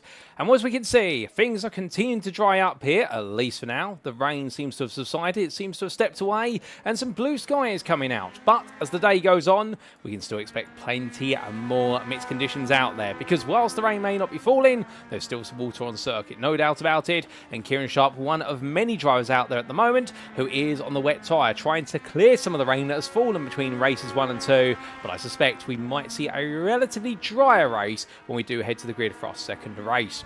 But a quick recap of how race number 1 played out. There were fights aplenty, and eyes at Doble dug deep all the way throughout the race distance until a bit of drama occurred on lap number 10, and it saw a three-way fight coming through Starkeys and into a Schwann's Curve, whereas Isaac Doble, Adam Delmont and Kieran Sharp all fighting for the same space. 3 wide they went, however a small tap or Tertia lost control for Isaac Doble, we're not 100% sure, but either way it ejected Isaac Doble onto the path of Kieran Sharp, and he was turned around the front of the 23 and sent spiralling onto the grass on the entry into Schwann's. That opened up the door for Adam Delmont to lead, and from there, despite the pressure of many a driver including Jack Pitters and Lee Horn, Adam Delmont was able to bring home victory. Meanwhile, in the Pram class, well, it was a story for Track Scotland to secure a 1-2. Another 1-2 in their championship campaign, and one they'll be ecstatic about. Within the end, Stuart Winus bringing on home an emphatic result. Conversely, meanwhile, it didn't quite go the way for Keiran Smart. However, he did enough to secure the second place just ahead of Phil McDougall, who we do say hello to in the YouTube chat there as he stepped out the car for a brief moment. He's taken a bit of a breather, but he'll be jumping back in the car very shortly for CXR Project Black. So what can we expect in race number 2? Well, we did see in race 1 as well that the dry tyre was not the optimum tyre, albeit a brilliant battle to be the best of the dry runners out there, no doubt about it. But now, of course, we flipped the top 15 finishing positions of race number 1 for our grid for race 2. Lewis Mason starts on pole, and the Aztec Racing driver in the 991 will have an opportunity here to potentially run away with a result. And tyre choice is going to be an interesting one, because in theory, you would imagine that the drivers who ran the wet tyre in race number 1, they're very quickly right now trying to ascertain, is it a wet race or is it going to be a dry race? Meanwhile, those who ran the dry tyre, they've got to convince themselves, should it still be a slick or should I go to the wet? We can see the spray out there, it's not too pronounced, and if the weather stays like it is, it's not forecasted to see any more rain bands come in. Something tells me this could be a race where the slick tyre might be the tyre to go for. And I hope no drivers are listening right now and decides to make their tyre choice based on my fault, because if so, I'm going to be held accountable and I might be taken to the metaphorical driver court for what is giving away incorrect information. I can promise you, ladies and gentlemen, it's not been intentionally there. We're taking a guess, and what I can imagine that all the drivers right now will be trying to gauge which tyre to pick. But without further ado, practice is over. It's time to head to the grid, and race number 2 is just around the corner.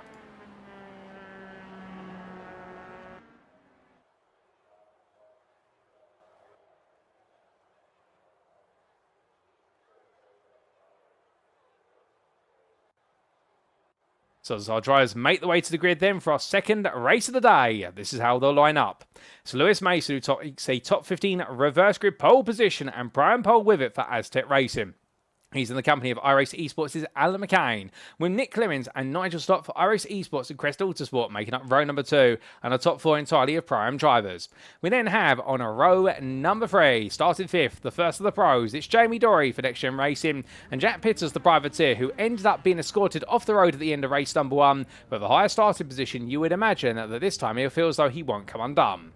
Starting 7th, Ben Gregory for Full Tilt Motorsport, ahead of Phil McDougall for CXR Project Black. And then we do have round off your top 10, Keiran Smart for Track Scotland and Isaac Doble for Doble Sim Racing. Watch out for young Isaac, he'll be looking to claw his way through the field faster than you can say lights out, and away we go.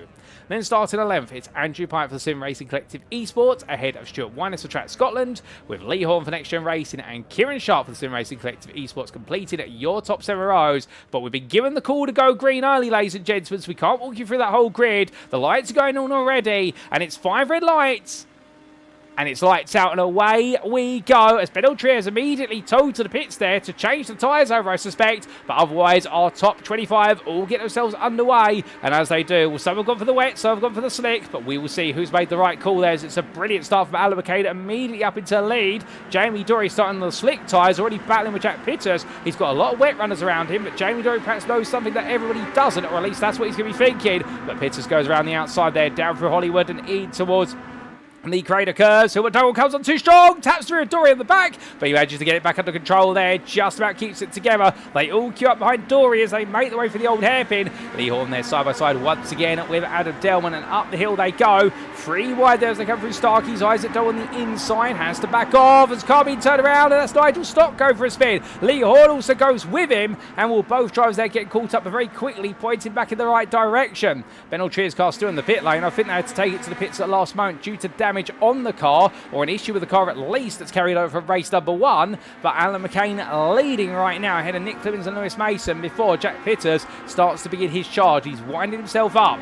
Further back, Jamie Dorey fights with Stuart Winers and Toby Cole. Toby Cole on the inside of the pair of them. They're coming out of Coppice Bend, and I think Cole right now, well, he decides to start on the wet tyre, and the pace is really showing here for Cole. Dorey's slick starting opportunity has not worked out so far, but he'll be hoping that investment works a bit later. Duncan Rye goes straight on, collects Stuart Winers. Dorey goes into the sea the instant they all split the seas around. It's absolute chaos here as they all come piling on in. It's literally a traffic jam of legends. It is a boneyard of cars, and in the end, well, that is the bottom half of the field completely wiped out and having to go racing once again. Matthew Sheraton's into the pit lane, but that completely shakes things up, and well, with that, Michael Lees has suddenly picked his way all the way into 16th place as he cuts up the inside there of William Kurtler in towards Redgate Corner. He gets a bit too close to the back there, Duncan Rye, and now has to wait and watch on. 4 wide is that. Hold up a second. That's 4 wide. Take a picture, ladies and gentlemen, because you're not going to see that often. 4 wide into Hollywood, and in the end, right in the middle of it all, William Kurtler backs out. Nigel Stock gets in the middle as well, and around the outside of it all, Cole Thompson squeezes his way through the madness, and Cole Thompson there showing he's brave, and well, he gets it done for a brief moment, and indeed it's absolute chaos there outside the top 15.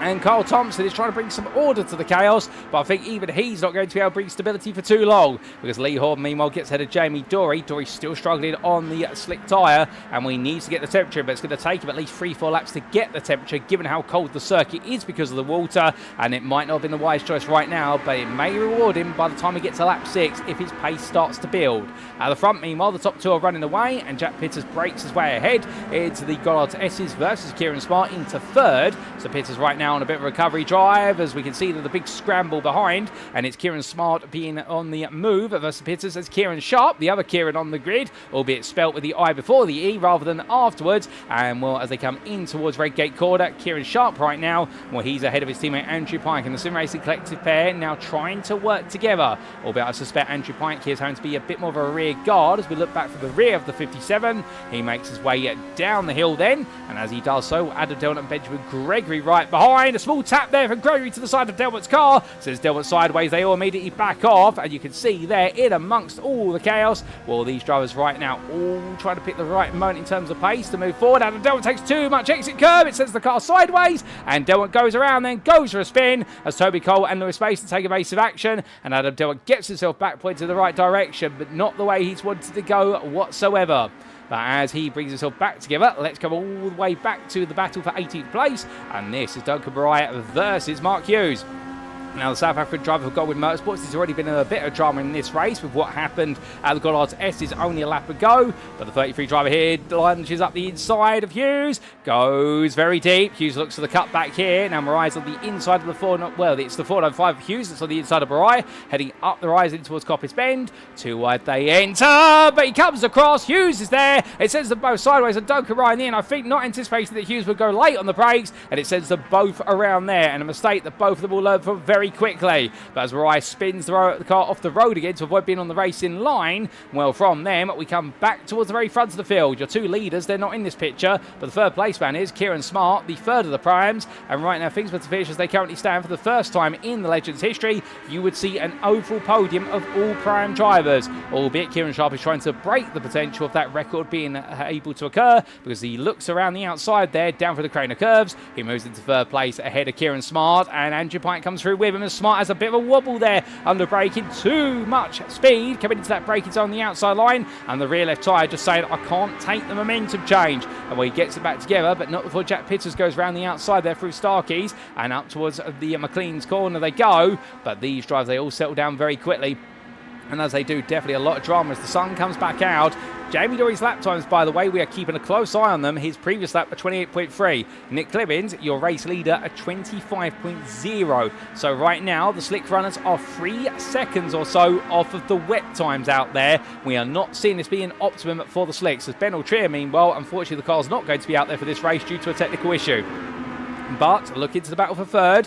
Well, it's Sharp still holding on, but Pike there has got Pitters up his inside. And Pike in has just to hold his line. Jack Pitters backs off. Keiran Smart now cuts back to the inside here. Will be the outside down the start for this straight as they roar the way past my commentary booth window. And up towards turn number 1 they come. And you can see there Isaac Doble now looking to make it 3 wide. It's almost 4 wide there as Pitters pulls himself out of the equation. Isaac Doble all the way on the outside there. That's adventurous, but he gives him the best possible visibility of the apex there by going so deep into the corner, and in fact on that line he can get away with it given the fact that there's still a lot of water out there, so therefore he will have all the grip he needs on the outside because there'll be plenty of water and very little rubber sitting on it. But coming down towards the old hairpin where he's got ahead there of Keiran Smart, and Jack Pitters has also fallen back, so Doble up to 5th place there with a bit of adventuring and using all the circuit. Well, I think he would argue I've paid for all the circuit, I'm going to use it all. And as they head up the rise right now, Isaac Doble very tactically pulling himself through the field, car by car and corner by corner. It's very smart driving from it, no doubt about it, but the top 2 have pulled a best part of a 3.5 second gap over 3rd place, so therefore right now Kieran Sharp, Andrew Pike and Isaac Doble, I would imagine their mindset's going to turn to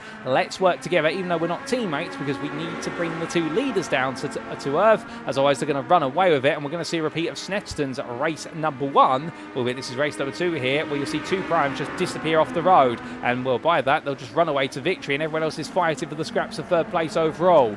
But further back we had a car go off, and is that Sam Smith who's gone for a spin? Yes it is. So Sam Smith's had a bit of drama here on lap number 5. He brings himself back together, but not without losing an absolute plethora of places, so he falls all the way down to 15th as Nigel Stock squeezes his way around the outside. And a bit further back Michael Lees here battling with Phil McDougall. Both of them on the wet tyre, and it's going to be the fight here for 9th place. And when Michael Lees just goes too deep under brake and has to take to the gravel there, he comes back on, but not without spreading a lot of gravel onto the circuit. But I can imagine that gravel will very quickly clear away as he releases a place there to Dan Mould. Now we have some replays queued up with regards to opening lap instance, and in particular we take a look back at what happened right at the start between several drivers, including Duncan Wright. And this was Duncan Wright making his way up in towards Starkey's. And as he did so, Dan Mould was right behind. We saw the incident in front, and Duncan Wright having to take evasive action there, as we saw Nigel Stott, Lee Horn and several other drivers get collected, including Phil McDougall. In terms of how that all played out, I hear you ask, well, can we get a replay of how that incident started? The answer is yes, we can. This was the Lee Horn to Nigel Stock incident, and I think there was a concertina effect here, and Lee Horn tapped the rear of Isaac Doble, and in turn, Phil McDougall in the end tapped the rear of Nigel Stock, and Lee Horn was unsighted and hit Stock, and that sent them all around and parted the seas between them.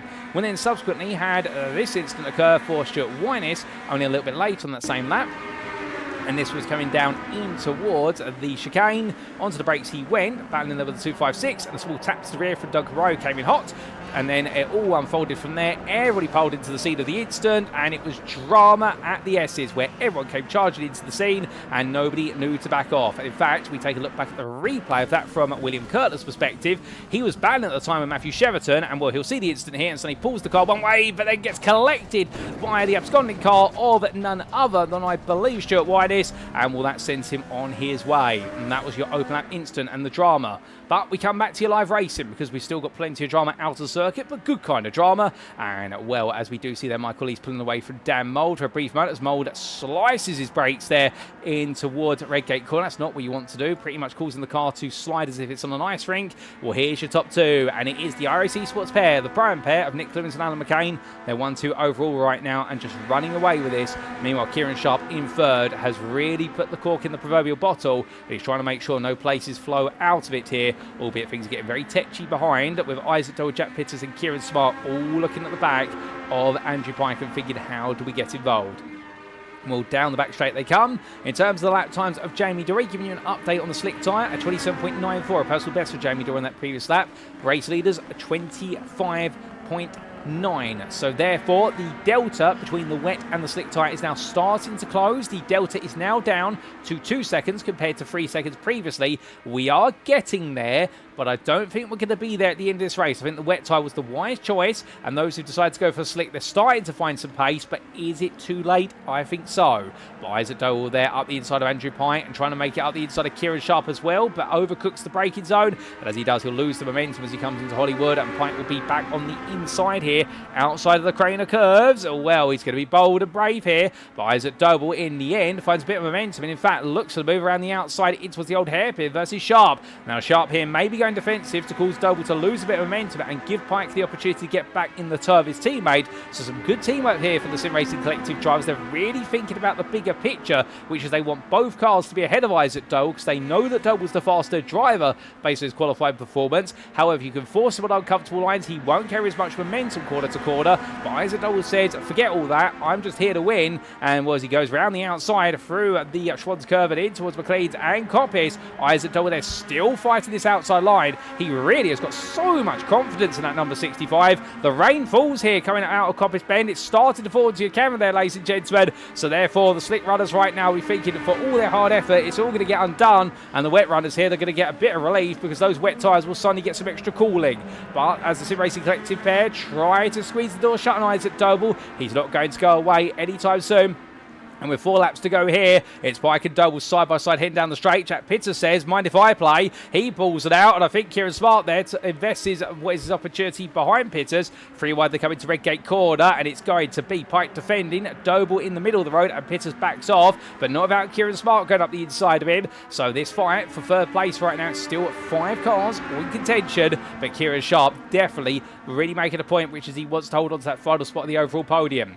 Further back, Sam Smith and Nigel Stock, they're having a little bit of exchange here for 14th place, or more importantly for them, 7th place in Pro-Am. Stock on the inside there, but a very tight exit line. That's going to blunt all of his momentum coming out the corner. It'll give Sam Smith an opportunity to pull ahead, but Smith gives all the space in the world to Nigel Stock and loses the rear coming through Hollywood, and that's going to send him onto the grass as if Smith will get that place. Phil McDougall, meanwhile, well, he'll start to build up a little bit more pace there. Jamie Dorey on the slick tyre, well, he's setting personal best of 27.27 on the previous lap versus the 25.7 of Nick Clibbens, and now 1.5 seconds off of Clibbens' time. And well, I think with the rain coming, that is going to hurt his times a little bit later on, and we will see, but definitely right now not the way he's wanted it to be. And all the way towards the back of the field, let's not forget about drives further back here. Fraser Roston's having a little bit of a chase versus Doug Cabrera for 23rd place or 13th place in the Pro-Am class. But remember, these drivers, if they finish, they will be starting towards the very front of the field in race number 3, where we get to the 18-lap feature race, and it'll be very interesting indeed to see how they can do for a front row start. Or at least one of them, because William Kurtler is the best part of 26 seconds behind, and right now he would be your pole sitter for the final race of the day. But from that, we come to Toby Cole, the man who was towards the back of the field in race number 1, but put a set of wets on him, and he's finding a lot of pace here in race number 2. And the 256 driver there has Adam Delmont up his inside. I don't think Cole's going to fight this too hard. The reason being, I think he knows that he's battling right now with the overall championship leader, given he's only joined as of this round. He doesn't really want to interfere too much with the championship, but he will use Adam Delmont as a pace car to see if he can find some pace and also just naturally pick up a distant toe. And well, Toby Cole definitely demonstrating right now his credentials here to be a strong Pro-Am driver, because he's running 4th in class at the moment, and well, he's not too far off the pace of the top 3 in the class. I think the confidence is brewing there. Nigel Stock, meanwhile, still fighting with Sam Smith. Phil McDougall are right behind them as they come on down for the old hairpin. We jump aboard here as this fight right now for 7th place in the Pro-Am class. Well, McDougall's looking around the outside there as they head up the rise. He's got the momentum. Smith there on a poor run, and McDougall gets the move done there before they get into the braking zone for the right-hander of McLean's. And Nigel Stock, well, holding on for now as Nigel Stock, but I wouldn't be surprised here if McDougall's going to have an opportunity or a thrust at this into Coppice Bend. He does exactly that. Phil McDougall's now coming alive here as the rain starts to come on down a little bit more. Up the inside there, another place gain. A lovely move for the CXR Project Black driver. But from them, as they make their way onwards down the back stretch, well, we need to take a look at the battle towards the very front for 3rd place again, because it's getting very, very technical and close between these drivers. Kieran Sharp, Andrew Pye, Isaac Doble, Jack Pitters all together. Doble at the inside. We are missing Keiran Smart from this group. So it was once the quintet is now a quartet. I'm not quite sure where Keiran Smart is. We know he's down in 7th place, but where he is, he's 6.5 seconds off of this. Pike still over the back there of Isaac Doble, who's finally found a way to get ahead for a brief moment. So Isaac Doble now finding a bit of confidence here and finding an inroad. The Sim Racing Collective wall is not impenetrable, and he's demonstrating that. But what exactly happened to Keiran Smart to pull him out of this battle? Well, we'll try and get a replay of that when we can, but let's stay focused on our brilliant battling action in front of our eyes. And Isaac Doble there snaking under braking on the inside there in towards McLean's. Out to the right hander they go, and Bitter's close, but not close enough there to think about a move. We jump aboard here with a 28 driver from Wales, and we're so close right now. He was gutted about how the race ended in race number 1, although he immediately had a chat with Lee Horn and said it wasn't anybody's fault. And well, there, no fault but his in terms of losing the rear of the car, but some brilliant car control there to snap it back to life. Jack Pitter's right now running right on the ragged edge of adhesion, and well, down they come in towards the Goddardesses, and Isaac Doble gets ahead of Kieran Sharp. So they go on to the final lap, and now Isaac Doble has to hold on for one more. Does he? No, it snaps loose. Onto the grass he goes. Was he aided? Was he not? We don't know. But he drops down to 6th place there, and now Kieran Sharp back in the 3rd. Jack Pitters goes between one of them. Can he go around the outside of Sharp for 3rd place? He's going to try to here, and as he makes his way through into Red Gate Corner, Kieran Sharp goes intentionally deep to make sure Pitters cannot get the momentum. Pike's there to try and cover off and close the door off. They try to go too wide to the Sim Racing Collective drivers. It's 3 wide down for Hollywood. Pike has to back off. Sharp's now looking back to the inside here, in towards the cradle curves, but Pitters is already ahead, and Sharp on the compromise line. He's going to back off there, so Pitters gets into 3rd place. He makes the most of an opportunity, and now Pike and Sharp are battling each other. Andrew Pike gets ahead of his teammate by squeezing up the inside into the old hairpin. He had nowhere else to go, and suddenly everything's going sideways here for the Sim Racing Collective. Further on back, Sam Smith, Philbert Doug and Nigel Stock having a freeway fight. They're trying to replicate what's happening further up the road, albeit they can't see it. Sam Smith there in 7th. Nigel Stock trying to go around the outside, but gets a small bit of contact, goes onto the grass. He rejoins. Does he get it back together? I don't think he does, and Nigel Stock struggling there for grip. It goes to the grass, but he finally gets it pointed back in the right direction, but not in the nick of time. And Sam Smith moves into 7th place in Pro-Am. But whilst all this has been happening, well, we come back to your leaders, because he makes his way through right into left. It's going to be a sensational result here for iRacing Esports. It's not just going to be a 1-2 in Pro-Am, it's going to be a 1-2 overall, and Nick Clibbens will bring home that victory ahead of his teammate Alan McCain. Well done to him in the inclement conditions. They've made the magic happen. 3rd place is going to go, I believe, there to Kieran Sharp, just ahead of Isaac Doble, with Andrew Pike in 5th, Jack Pitters in 6th, and then it will be Keiran Smart who rounds off the Pro-Am podium, just ahead of Toby Cole, who misses out on a Pro-Am podium on his debut by 0.08 of a second. Adam Delmont was 9th, Stuart Winus was 10th, and then we will see Benjamin Gregory in 11th place ahead of Lee Horn, who takes 12th. You then got a little bit of time of 5 seconds before you get to Phil McDougall in 13th, who was able to squeeze away from Lewis Mason, and then we will have none other than Nigel Stock in 16th place ahead of Jamie Dorey, followed up by Matthew Cheverton. Carl Thompson still fighting here towards the line. Does he get ahead of Dan Mould? Yes, he does. Just about get ahead of Dan Mould, and that's how your top 20 will finish. And then it will be Mark Hughes in 21st place ahead of Duncan Marai, who heads towards the line. The Goldwyn Motorsport driver having a frustrating race here for 22nd. And then you will see Michael Lease. Well, he's struggling to get to the finish line. He's made his way towards the barriers there. Will he get back on circuit in time before William Kurtler arrives at his final destination? The answer is yes. So Michael Lease will be 23rd as he heads across the timeline, and then it will be, I believe, William Kurtler, who will be the last of your classified finishers on circuit, and he will take 24th place. Fraser Ostens is in the pit lane. He retired with 2 laps to go, so he will be classified as a finisher, and I believe the 25th place driver who's in the pit lane will therefore take the reverse grid pole position for the final race. But what a result there for iRacing Esports. A 1-2 overall in Pro-Am, and indeed we've not seen a team do that for a long time, but in the end the 2 Pro-Am drivers, they'll be absolutely ecstatic about that one. They celebrate on the start finish line, but for Nick Clibbens, that is an immediate bounce back after difficulties of race number 1, and that counters all the points that Stuart Winus got in the first race of the day, whereas Clibbens was left hanging in his dust. But as all the drivers head into the pit lane, well, let's take a look at those race results, subject to any stewards' inquiries, ladies and gentlemen. So after an absolutely brilliant race number 2 that carried on all the fantastic racing from where we left off in race number 1, Nick Clibbens was your winner overall and in Prime, ahead of his teammate for iRacing Esports, Alan McCain. A team 1-2, both overall and in Prime, and I believe the first time we've seen that in the NXTGEN Racing Legends Cup history as I go back for the record books. Kieran Sharp, third there for the Sim Racing Collective Esports, fighting hard, digging deep, and finding that third place very well ahead of Doble Sim Race's Isaac Doble, who fought incredibly hard for third place, but in the end had to settle for fourth.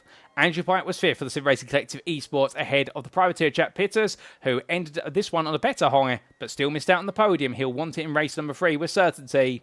Keiran Smart, third of the Primes there, 7th place for Track Scotland, ahead of Toby Cole, the privateer, who just missed out on the podium by a slender margin of only 800ths at the line. And then Adam Delmont, 9th place for NXTGEN Green, ahead of Stuart Winus, who completed the Prime top 5 and the top 10 overall for Track Scotland.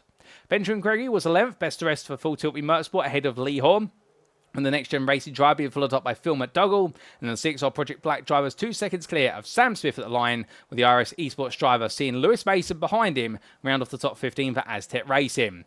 It was 3 tenths between them, and then a further 3 seconds back, Nigel Stock in 16th for Crest Autosport, with Jamie Dorey in 17th on the slick tyre. Didn't quite work out, given the rain did come back towards the end of the race when his pace was starting to build. But for the NXTGEN Racing driver, it was then Aztec Racing's Matthew Sheraton, with Carl Thompson and Dan Mould rounding off your top 20.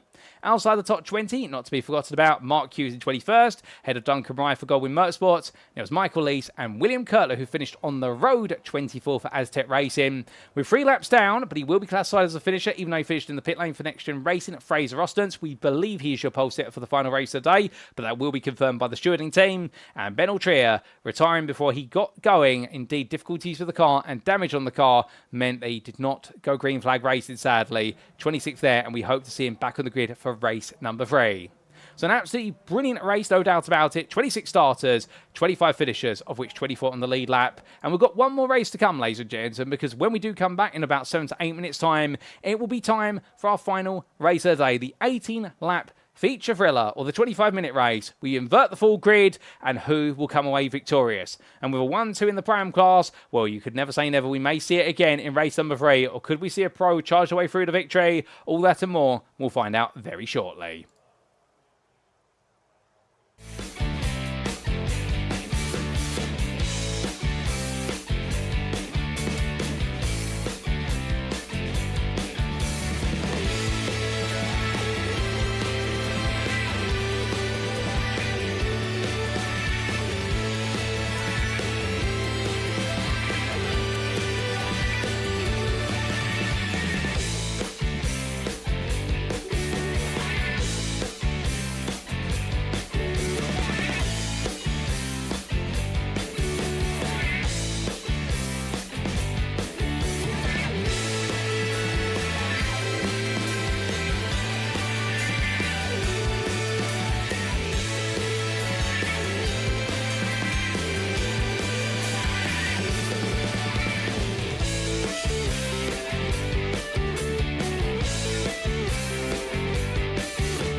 Speaking of Mikey Doble Racing, if you'd like to support Mikey as he pushes it to the limit out on track, you can do so by following the Mikey Doble Racing Facebook page as seen on screen.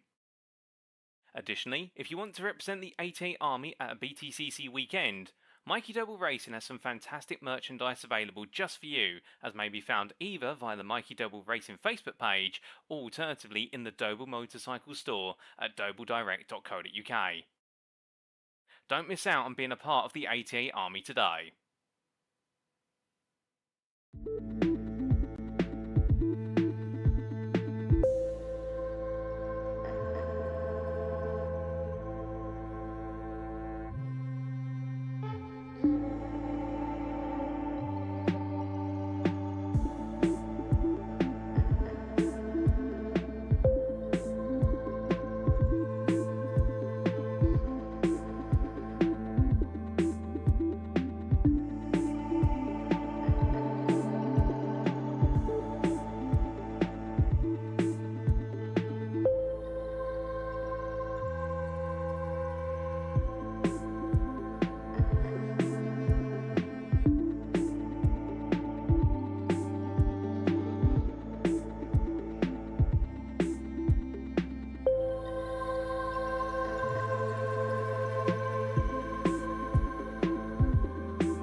And we are back, ladies and gentlemen, for one final race this evening in round number 7 of Season 3 of the NXTGEN Racing Legends Cup, powered by Doble Motorcycles and brought to you on iRacing. Races 1 and 2 then, we've had our two 12-lap sprints. Race number 1, well, it was a wet race with some drivers opting to go for the slick tyre, but it wasn't the right call. And in race number 2, we thought it was slick conditions, only to see that the circuit was wet enough for the wets to really rain rampant, and with some late rain coming on, it shut down the chances of any slick runners to be able to move forward. But as we've gone to race number 3, the circuit has definitely dried up, because there has been some time between races 2 and 3, and well, we can see that right now at least, all other drivers are running around on the slick compound. But as they make the way around here, well, it's definitely looking as though we could have a more traditional race for race number 3. Although never say never, there could be the prospects of some rain arriving at some point over the distance. Not to say it will, but that's been the unpredictability of the weather here today at the Donington Park National Circuit.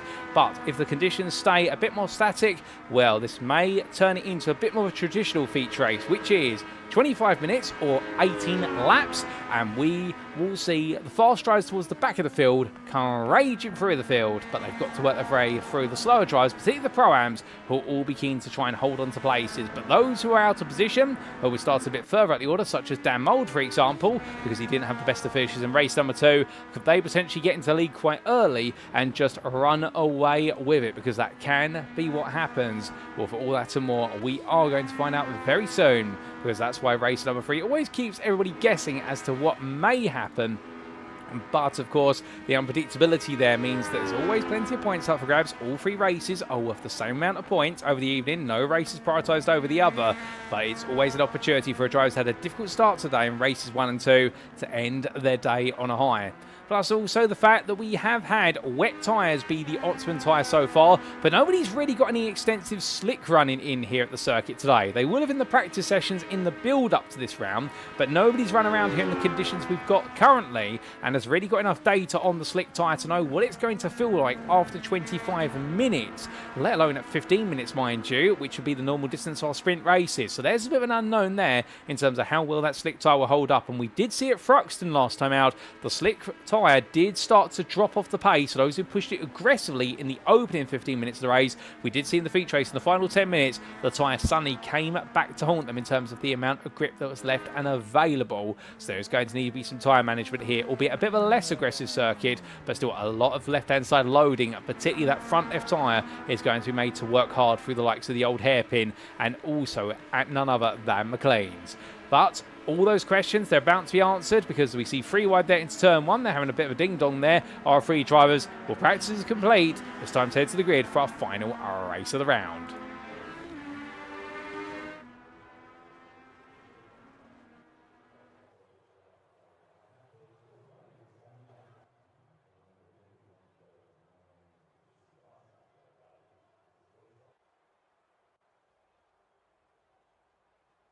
So onto the grid our drivers go, and they line up as follows. William Kurtler takes the full reverse grid pole position for Aztec Racing. He'll be joined on the front row by Michael Lees for JDRM Motorsport.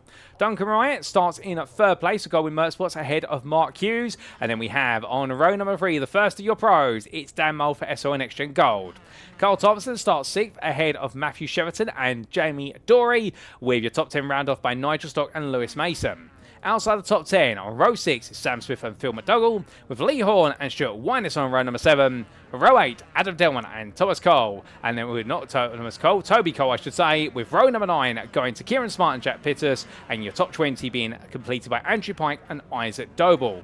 Outside the top 20 on row 11, it's Kieran Sharp and Alan McCain, with Nick Clibbens, the race 2 winner, started 23rd ahead of Fraser Ostent, who has to start at the very back of the field because he finished in the pit lane, and that will be your starting order. No Ben Ultrier in this one, unfortunately, ladies and gentlemen. Indeed, they haven't been able to get the car repaired coming into this race, and without further ado, the lights go on for the final time today, but who will be the winner? It's time to find out, as it's lights out, away they go here for race number 3 at Donington Park. Michael Lees gets a brilliant start there on the right of your picture. William Kurtler slowly off the line, and Duncan Wright and Mark Hughes right now side by side into the opening corner in the battle of the second row, but Matthew Sheraton immediately taking a poke up the inside there on Hughes, but can't find a way in. Further on down the order, we can see there Stuart White is battling with his teammate Keiran Smart, but I think they're trying to establish a side-by-side position there as they roll the way onwards, and down they go in towards the Craner curves for the first time asking. Run the way towards the old hairpin shortly. You can see the whole field there coming through. Oh no, that's gone wrong. Adam Delmont goes around there, getting caught up in a concertina and is ejected out wide into the gravel, but thankfully doesn't take anybody with him. Sam Smith's had a separate incident of his own for the old hairpin, but a bit of drama early on there, and we will get a replay of that when we can. But Adam Delmont definitely being caught out there with the concertina effect and sending him to the gravel, but now he's got a lot of work to do if he wants to get back in the hunt for a good position. But all the drivers starting on the dry tyre, and that's to be expected given the conditions. And in towards Coppice they go. Duncan Wright at the inside of William Curler into second place. Matthew Sheraton, meanwhile, when he gets to the Mark Hughes, and Hughes being elbowed out there by Dan Mould and Jamie Dorey as they'll come through Coppice Bend. And a lot of pro drivers starting far down the order because of poor tyre choices, alternatively difficult decisions in the previous races. Well, right now they're looking to try and muscle the way up the order quickly. You can see Jamie Dorey at the inside of Mark Hughes there as they come on through the Gollardesses, and now onwards they'll go towards another lap. So after one lap of race, it's Duncan Wright who leads overall in Pro-Am, with William Curtin and Michael East battling for second right behind him. Matthew Sheraton sits fourth ahead of Dan Mould, followed by Jamie Dorey. Mark Hughes in seventh. And then it is Lewis Mason. Well, in fact, Mark Hughes and Nigel Stocker fighting over seventh place. Cars go round. Jamie Dorey takes space for action, and it's all going to go wrong. They all get collected, and as they all do, it comes back onto the circuit. Oh no! It's all gone wrong there, and right now, well, it's absolute chaos once again, and that's only at the start of lap number 2, and that is going to completely turn the field upside down as they move onwards to the next lap. But as they do, well, that's a nightmare moment, no doubt about it for the drivers, but those who are able to avoid all the chaos and carnage, well, steering clear, they push onwards as much as they possibly can. And Duncan Wright right now ahead of William Kirtland and Stuart Whiteness for a brief moment, albeit we can see Whiteness there picking his way past the Aztec Racing pair, and now moves into second place. But Mariah is 2.7 seconds clear. He's out of tow range, so now his target will be, for Stuart Whiteness that is just try and pump in the laps in order to bring that gap down. Now we do have a meatball flag there demonstrated on the time tower, new feature for the time tower, and that's the damage to Michael Leese's car. He will need to come into the pits in order to get that car repaired due to the impact at turn number 1 on this lap. Well, you see there 3 wide. Keiran Smart picks his way through as well. Track Scotland working hard here as the Aztec Racing cars go around. They clip each other and clip all the cars around him there, and well, that's a nightmare moment, and well, it's a disaster for them. But suddenly, in all the chaos and carnage, Toby Cole escapes through all the myriad of smoke, and he moves up into 9th place. On to lap 3 he goes, and right now for Toby Cole, could this be an opportunity to potentially snag a Pro-Am podium? Well, to do so, he's got 5 places to go in order to do so, albeit I suspect he's also going to be thinking that the pros in front of him might be able to put him a bit closer to the cars further up in the order. But rolling the way around, and as they do, well, we have got cars in the pit lane, both Isaac Doe and Michael Lease both being serviced with fast repairs on their cars, so therefore they've had a bit of drama, but they'll be hoping they're able to get those cars fixed sooner rather than later. From them, we look to Jack Pitters being pushed along a little bit by Lee Horn. They're in 5th place at the moment with Dan Mould 3 seconds up the road. You can imagine that right now their focus is going to be to try and close down Dan Mould. But now that things have calmed down for a relative brief moment, well, I say that as Mark Hughes here looks to try and make a move around the outside of Carl Thompson in towards McLean's from Starkey's and none other than Schwann's. But in the end, a poor exit there out McLean's means he falls back. William Kurt has gone around. That is at Coppice Bend. He gets himself pointed back in the right direction, but not before losing the place to Nigel Stark, and Thompson and Hughes are going to be right there with him now as they ingress their way onto the back stretch. And well, one goes one side of Kurtler, the other goes the other side, and Kurtler loses another 2 places for his mistake. But Toby Cole battling here with Andrew Pike, so picking up a place if he dares to dream to do so, up into 7th place potentially here, and right now Pike falling back a little bit further into turn 1 they go. Pike's there with him. It's going to be side by side between them. Further back 3 wide into Redgate Corner. Matthew Sheraton up the inside, Nick Clibbens and Adam Delmont. He gains 2 places for the price of 1 Apex. Smooth move there for Matthew Sheraton in the number 95 Lightning McQueen machine. And well, now we can see that Clibbens looking one way then the other, coming down through the crane of curves, the inside initially, but now to the outside in towards the right-hander of turn number 4. Around the outside he goes all the way, and Matthew Sheraton there falls off of Apex, but not making too big of a mistake. There is a big mistake for Lewis Mason further back, goes very sideways coming out of the old hairpin, and well, a big drift like that right now, it is going to be a loss of places. He falls down to 16th place and then 17th as Mark Hughes goes up the inside, and William Curler also picks off his teammate, as does Jamie Dorey and Carl Thompson. And therefore he tucks it behind and taps Thompson on the rear, and it sends Mason sideways once again, and things are going from good to bad to worse for him in this final race. But back to Dan Mould. And Dan Mould up into 2nd place now. He's found his way past Keiran Smart. And in fact, we've had one of our drivers up towards the front. I think it's Duncan Rise had a bit of an incident, and was Dan Mould here is being pushed on by Keiran Smart very shortly. We've got a load of replays to go through, albeit the action that's playing out right now I think it's going to stop us from doing that anytime soon. Mould and Smart stay together, they don't fight. Pittis and Sharp, meanwhile, where it's going to be Sharp on the inside, overtaking Jack Pittis for fourth place, and Pittis tucks in. Andrew Pike and Lee Horn just behind, and they've got Toby Cole for company as well. Horn goes deep out the corner, and Cole's going to pick off one. Can he pick off both of them? He's going to try it here through Hollywood Bend. He's in third place in the Prime class right now, but I think for Cole, he just wants to enjoy the battling, and who can blame him here as he comes down through the left and into the right. Too wide he goes versus Pike, carved the road, and that's Nick Clibbens being escorted to the gravel. Quickly gets stopped there by the gravel trap, and now brings himself back on. But not to forget about the Cole versus Horn versus Pike battle, and Toby Cole here absolutely enjoying some great fun in the sun as they head in towards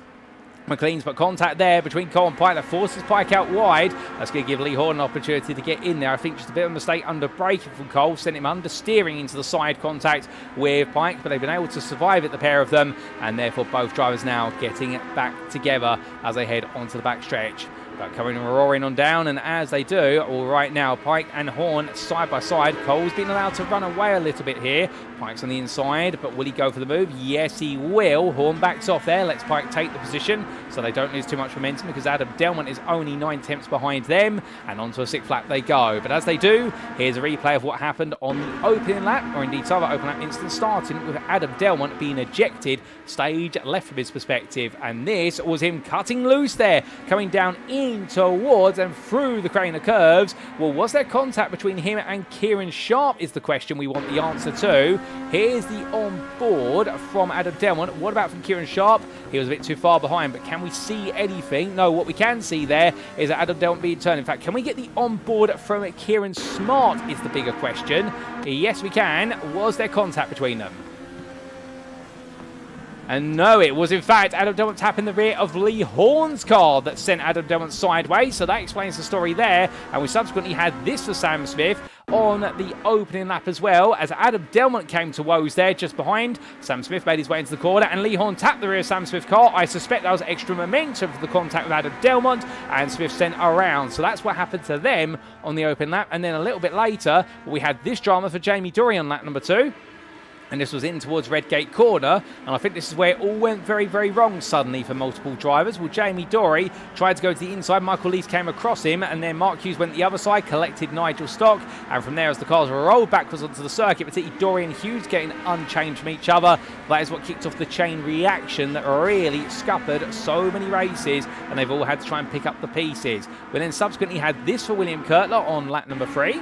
And the Aztec Racing number 32 drivers making his way up towards Coppice Bend. He did have behind him there Fraser Rostons under braking, and Kurtler just making a mistake of his own volition with the weight transfer over the front of the car on the rise as the car lifted up. And then we did have a little bit afterwards this for Duncan Marai. Now, Marai at the time, well, he was in 2nd place overall, and just getting it wrong there at the Gollard's S's and putting himself into the gravel trap and losing all the places he has made very early on, and we can see that there being articulated by the pictures. On lap number 5, this is what happened to Matthew Cheverton. He was making his way down towards Redgate Corner. In front of him was the brilliant battle for 5th place at the time, but he was tapped to the rear by Adam Delmont, and it sent Cheverton to the gravel, and I think Delmont there carrying too much momentum to close to the back of the 95. So those were all the big incidents of the opening 5 laps, and we come back to your racing on lap number 7, ladies and gentlemen, and we've still got plenty more to come. Now, Jamie Dorey has been towed to the pit. Isaac Doble as well has retired from this race due to damage sustained earlier on. And well, side by side is Andrew Pike and Adam Delmont here. We come right back to the fight for 5th place, well, for 6th place, I should say. And in this mix now comes Toby Cole, who wants to have a bit of a play. Oh, that's getting a bit temperamental between Delmont and Pike. Pike squeezing Delmont there. And in the end, Delmont arguing, no, I've got to be allowed some room to breathe. Well, Andrew Pike does not want to let Delmont get on the inside of him, not at all. He's worried he'll lose the place. Well, he is going to lose it initially here as they head towards Hollywood Corner. However, there's an opportunity for Pike to come back here around the outside, and to the inside he comes. Down the hill they roll. Toby Cole's still there with him, but Indian has to back off, knowing that 3 does not go into one old hairpin. And well, it's Kieran Sharp and Andrew Pike who've normally been the fastest through there when they've been battling, and Pike demonstrating the prowess of the Sim Racing Collective Esports initially. But Delmont says, have you thought about the momentum I can cut back with? And that means now Andrew Pike's got to go defensive here versus Adam as they roar the way out the right-hander. Brilliant side-by-side racing between them. Delmont going up on the outside here, trying to go all the way round. Pike, of course, will make it to the apex first, but he'll be on a compromised exit line. So now Adam Delmont can get the throttle down much more succinctly, and he'll build up all the momentum here as they make their way down the back straight. But look how this fighting is bringing Duncan Wright and Lee Horn into the picture, and well, as they roar the way downwards, it's now going to be a battle of the brakes here, and Duncan Wright looks up the inside of Toby Cole, tries to see if he can get his nose in there. Cole has a little slide coming out the corner. Wright's too close there. Lee Horn cuts to the outside, and well, onwards they go. Cole defends absolutely in earnest the inside heading towards Redgate Bend. Wright keeps probing at that inside line, hoping that Cole will let it go. Cole does in the end, but not before Murray has to go onto the brakes. So therefore, Toby Cole really demonstrates he knows how late he can brake there. Further down the order, further up the order, I should say, we just had Dan Mould recover from a big instant at Redgate Corner.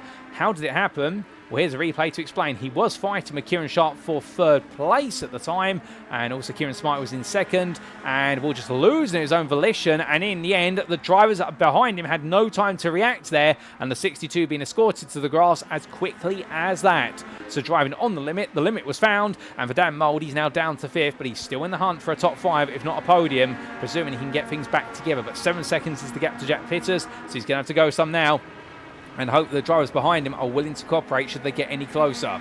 Speaking of cooperation, Adam Delmont and Andrew Pine definitely not forming a treaty anytime soon. There's a big slide loose there for Toby Cole, and that sends him to the grass coming out Coppice Bend, and the man who's running third in the Pram class suddenly drops all the way to 6th in class and 13th overall. That's not the way he's waited it to go, and I think just a bit of pressure building, and it's cost him the time there. But Toby Cole, to be fair, really has been a standout performer today, and he's really been trying to push as much as he possibly can as he rolls his way right into left.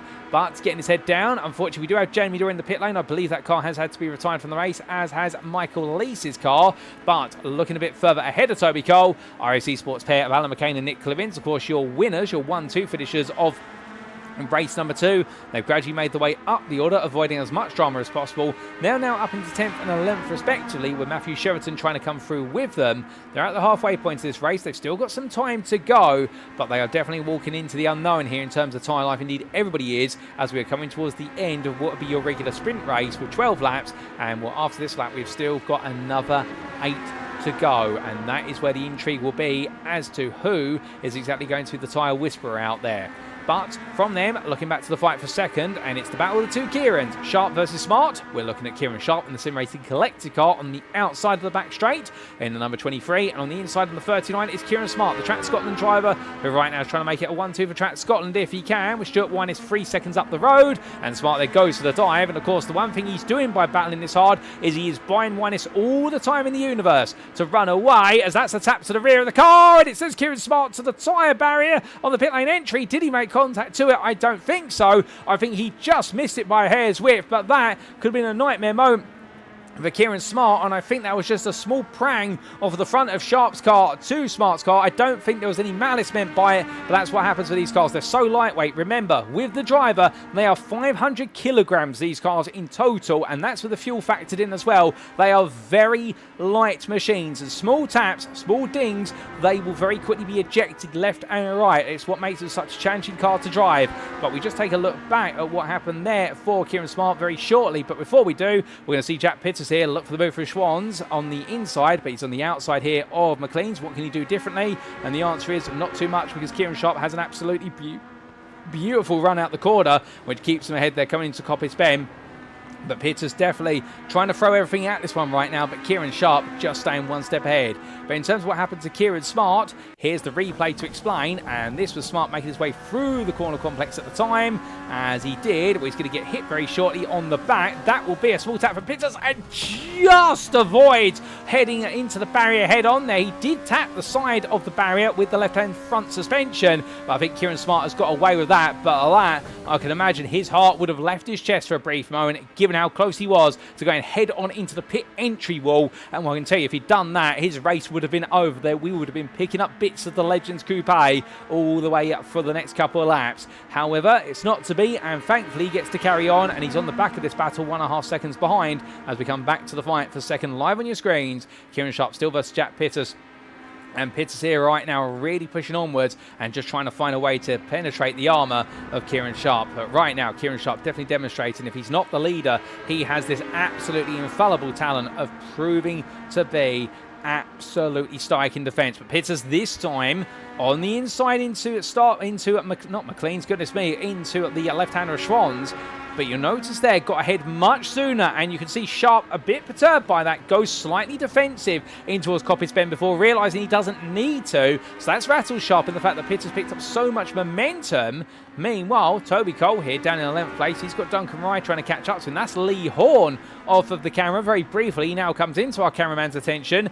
He's had a bit of an off there at McLean's. That sent him to the grass, and Lee Horn's dropped all the way down the order, I believe, from at the time what was 7th place. I'm not quite sure what's happened to Lee Horn, but we will find out when we can. Dan Mould up the inside of Adam Delmont. Two drivers who've previously been teammates in the NXTCC. Well, right now, there's definitely no teammates between them here as they battle and scrap their way out of the S's. Onto the start-finish straight they go. On to another lap in the battle for 5th place. Mould cuts ahead. Adam Delmont, meanwhile, now splits to the inside. So they swing one way, then the other. And, well, Adam Delmont right now very eager to try and find his way through. But in turn, Dan Mould here saying the outside lines are the best line, and that's why he wants it.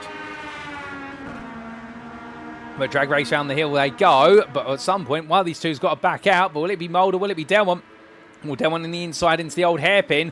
Mould there has to back off for a brief moment, but cuts it back here as they head up the rise. And now you'll see that Mould is going to get a lot of momentum as he does tap the rear of Delmont's car, gives him a push along, but not for too long before he thinks about it. A small tap of the cars there. Mould has to back off as they head into a Schwann's curve, as obviously be going to the grass. Clibbens and McCain and Cheverton are catching up to this fight meanwhile. So therefore Adam Delmont right now really creating a buffer to Keiran Smart, who is 10 seconds up the road. So the fight for the top 4 has run off into the distance and making the way all the way and around in towards the right-hander. Well, right now Adam Delmont continues to push on, but I do see a question there being asked what exactly has happened to Andrew Pike in all of this. Well, we're going to get a replay of that very shortly. Good spot there, Roger, in the Facebook chat, and we do see there, well, Mould going all the way around the outside, then swings the inside, but Adam Delmont just proving too strong defensively to allow that to happen. But what exactly happened to Andrew Pike is the big question we all have, and we're about to start getting some answers to that because we have got a replay queued up, and that will be coming very shortly, but not before we see the continuation of this battle. Delmont defending and forcing Clibbens now to look for a move. Alan McCain, in fact, has fallen off the back of this. I'm not quite sure what's happened to Alan McCain, but what I can tell you is that Nick Clibbens is now ahead of Dan Mould, and here's the replay of what happened to Andrew Pike in the interim. Now, this was lap number 11. It was Pike versus Adam Delmont in towards the opening corner. And, well, as they made the way around, Pike just got too close to the back of Delmont and tapped the rear of him. So that sent Pike around and brought him to a standstill. So that caused him to lose a load of places initially. Then got the car spun back around and got himself up to speed. Now, after that, what else happened? Well, this was a lap later for Andrew Pike.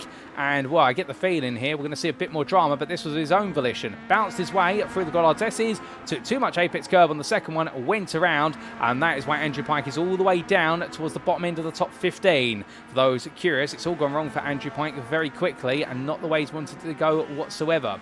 We also have had a bit of a moment occur for, I believe, Alan McCain. This was only quite recently dropping him down the order, and we were chasing after Nick Clibbens at the time, but I think McCain here getting a bit too close to Clibbens, and, well, in fact, losing the rear as he tried to overturn the car to take into the grass and bring himself back on, but that cost him some pace.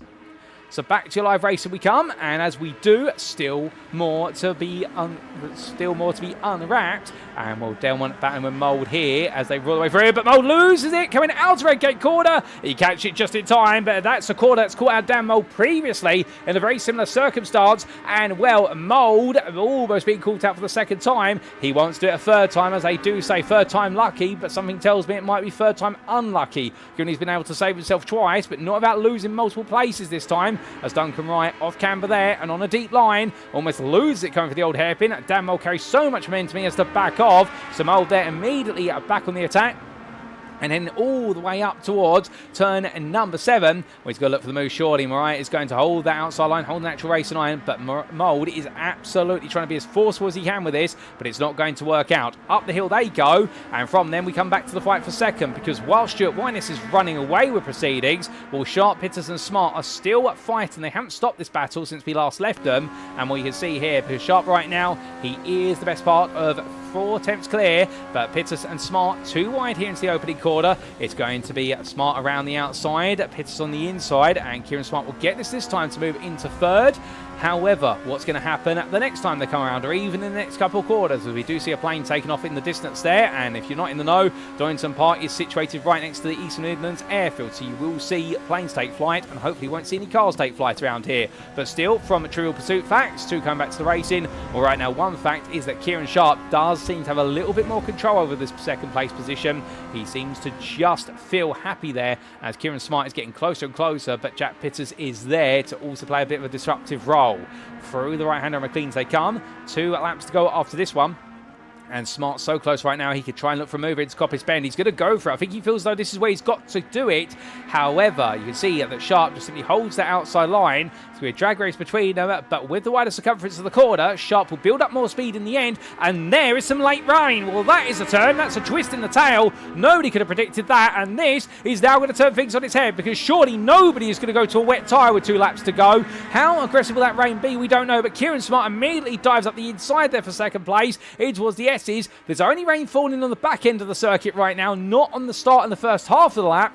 So this is going to make it very intriguing, because the second half of the lap is going to be very tricky until they now get to Redgate, and we suddenly find a little bit of rain there on our camera. So therefore, rain is creeping along. You can see the drivers drifting around here. This could suddenly become a race of survival with only 2 laps to go. Smart versus Sharp here. The 2 Kierans fighting each other and coming down through the left hand of their crane of curves. Both of them back it off. No, they've not got as much grip on the tyres anymore. Sharp gets the place back, but he knows how to put himself back on racing line, but not about going deep there. He'll get away with it this time. Further back, Adam Delmont battling with Nick Clibbens for 5th place. Clibbens the 3rd place Pro-Am driver here. This is just a fight for overall position, not for class position. So therefore, Clibbens right now just trying to pick up some more points in the overall championship, because if he does finish ahead of Adam Delmont, he will close Delmont's lead down a little bit, and Nick Clibbens the 2nd place man in the overall championship. Well, would we see a Pro-Am driver take an overall championship crown come the end of the season? He's got a lot of work to do it, but never say never. A side-by-side there between Cheverton and McCain. It ends with the 2 of them separating,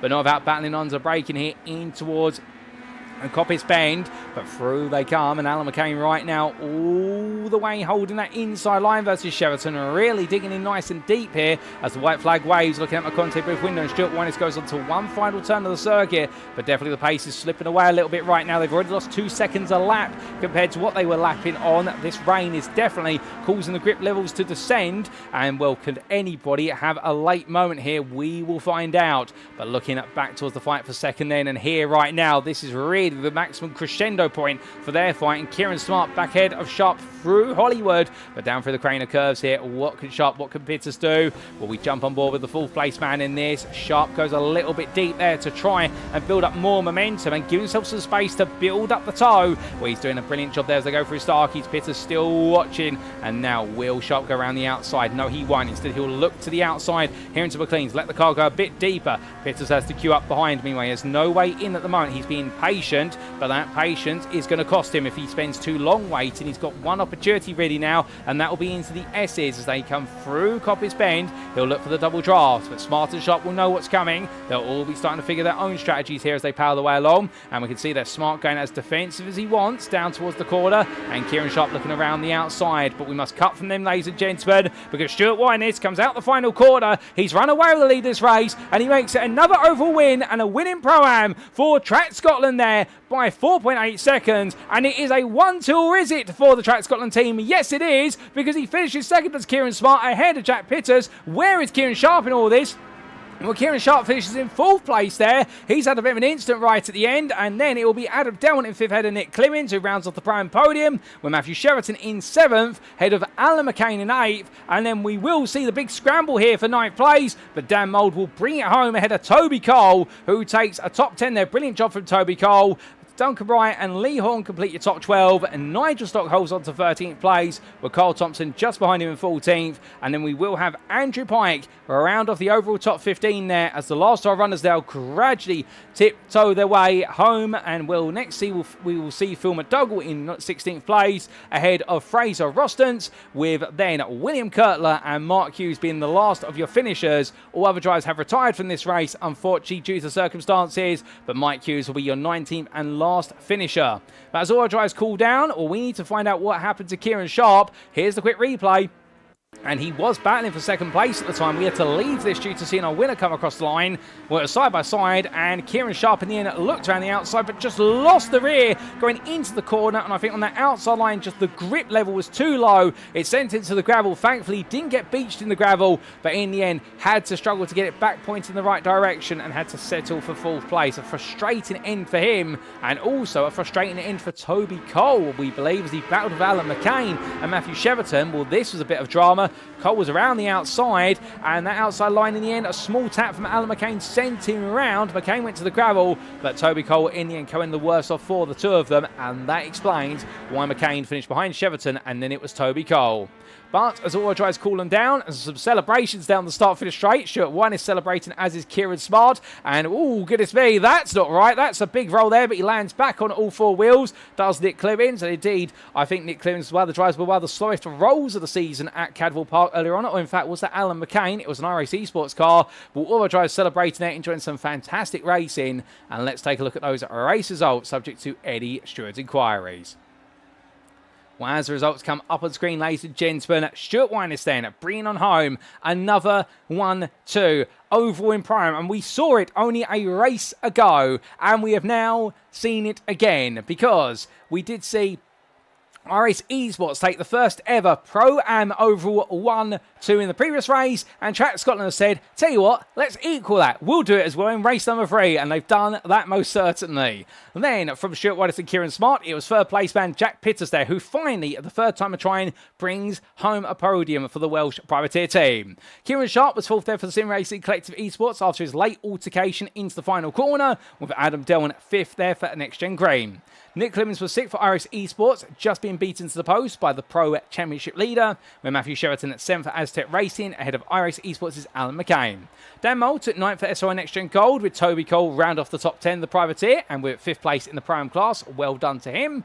And Duncan Wright was 11th, best of the rest for Goldwyn Motorsports, ahead of Lee Horn, with the NXTGEN Racing drive being followed up by Crest Autosports' Nigel Stobb, and then Cole Thompson and Andrew Pike for the Sim Racing Collective Esports round off your top 15. Phil McDougall was 16th for CXR Project Black, ahead of Fraser Rostance, with William Kurtler and Mark Hughes round off your lead lap finishers. And then we did have our unfortunate retirees of Sam Smith, who took 20th for iRacing Esports and will be classified as he finished the race 4 laps down. But then we did have our non-finishers as classified for Aztec Racing's Lewis Mason, Michael Lees for JDB Motorsport, NextGen Race's Jamie Dorey, and Isaac Doble for Doble Sim Racing there. So 24 starters, 19 finishers, and all 19 of them on the lead lap. Well, that brings all of our racing to a close here today, ladies and gentlemen, at the Donington Park National Circuit. But it doesn't quite bring this broadcast to a close, because in approximately 5 to 6 minutes' time, we will be back for our post-round interviews with our volunteer drivers. And there are plenty of stories out there today, no doubt about it. The mixed weather conditions and the fast-flying nature of Donington Park definitely caught out some, but not all. And let's hear those stories. We'll be back for them in due course. We will see you very shortly.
Alrighty, ladies and gentlemen, without further ado, it is time for our post-round interviews. And we're going to be hearing from a wide array of drivers today. We've got 3 volunteers, and we'll start off in the pro class with a recent joiner to the grid, Jack Pittas, and we'll hear the story of his racing, including him taking a pro class win in race number 3, and with a podium he's been chasing so eagerly all evening. We'll then come to the prime class driver from Track Scotland, Stuart Winers, making it 2 class wins, including an overall win in race number 3. But we then come to prime classes, Nigel Stott from Crest Autosport. We haven't heard from him this season, but definitely enjoying being right in the thick of the battling.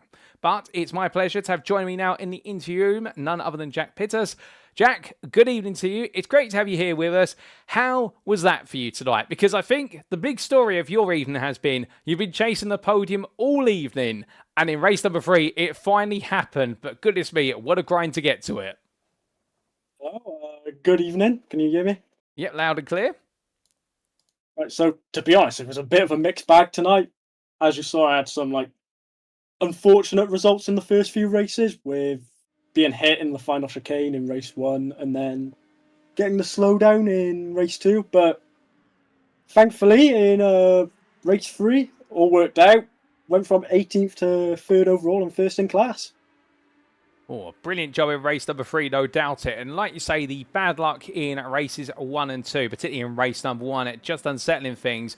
But before all that, coming into Donington Park, mixed conditions, qualifying, we saw a peak point where the pace really came alive for everybody. And in that, you were able to achieve 5th overall. How was qualifying for you? To be honest, I was a bit confused whether to go for wets or dries, since I haven't really done much practice, but stuck with the wets because I felt more stable and seemed to work out. Well, worked out most definitely with the wet tyre there, and interested to hear your thoughts with regards to wanting to stick with the wet and not risk the slick. But coming into race number 1 then, we saw you have a reasonable start. Indeed, it was a wet race, so there were some slick-shod runners. I mean, what made you think it was definitely a wet race, whereas we did have, I think, 8 drivers decide to go to the slick? In the practice race yesterday, we had similar conditions to start off, and I went on dries, and it was not a pleasant experience. Oh, fair play. Well, it definitely wasn't pleasant with regards to the toy choice for some. However, what was pleasant until it all went wrong right at the end was your brilliant battling in race number 1. Just take us through what that was like, because Donington Park and these lightweight machines must feel absolutely brilliant. Very entertaining. A lot more fun than what I usually do, which is GT3s, to be honest. Not putting down the GT3s, but the fact that these cars are smaller means you can have much closer racing, as well as the draft being overly powerful, meaning you can just get straight back into it if you make a mistake. Well, that makes sense. And just on the draft as well, I mean, Thruxton last time out, of course, we did see the fact around Thruxton, it's likened to an oval in a way, at bar 2 chicanes. So you're flat out all the way through and the toe's so strong. But here at Donington Park, much shorter straight. I mean, you can use the toe there, but what was it like through the corners? Because I can imagine you carry so much speed into the corners, you're probably thinking you've got to brake at least 25 metres earlier. Yeah, definitely.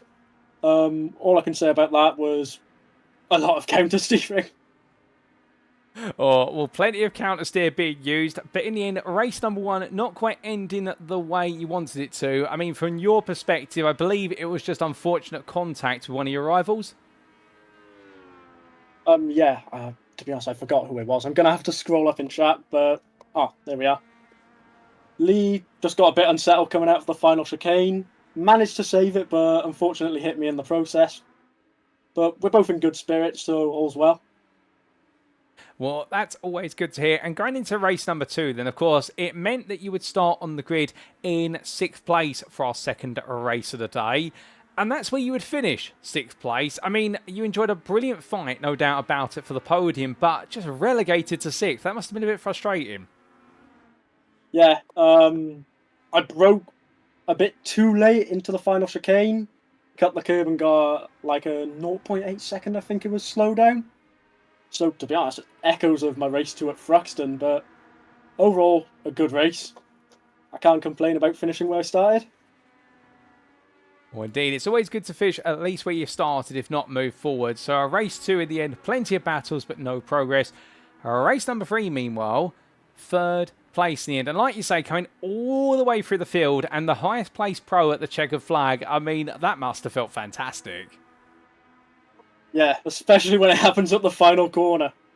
To be honest, I just managed to keep myself clean. Didn't really go for many on-track moves. Just focused on keeping my car in the race, and it worked out. Well, it worked out a treat for you. Oh, I have to ask in race number 3, when the rain started to fall on the final 2 laps, was there a little bit of a worry that suddenly there could be a last lap mistake or anything of the likes? Because we did see a couple of drivers get it wrong right at the end because of the rain. There was a slight worry, but to be honest, I've surprised myself with how solid I've been in the rain today, considering I didn't exactly do much practice. But yeah, I don't know what to say, sorry.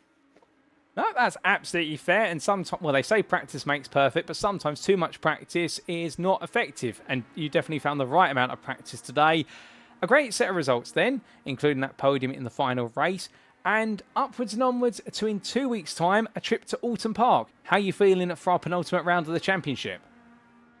Not really a track I know that well, but obviously it's a track I have raced before in the rookie official races, so there's some sort of knowledge there, but as I just said, not that much.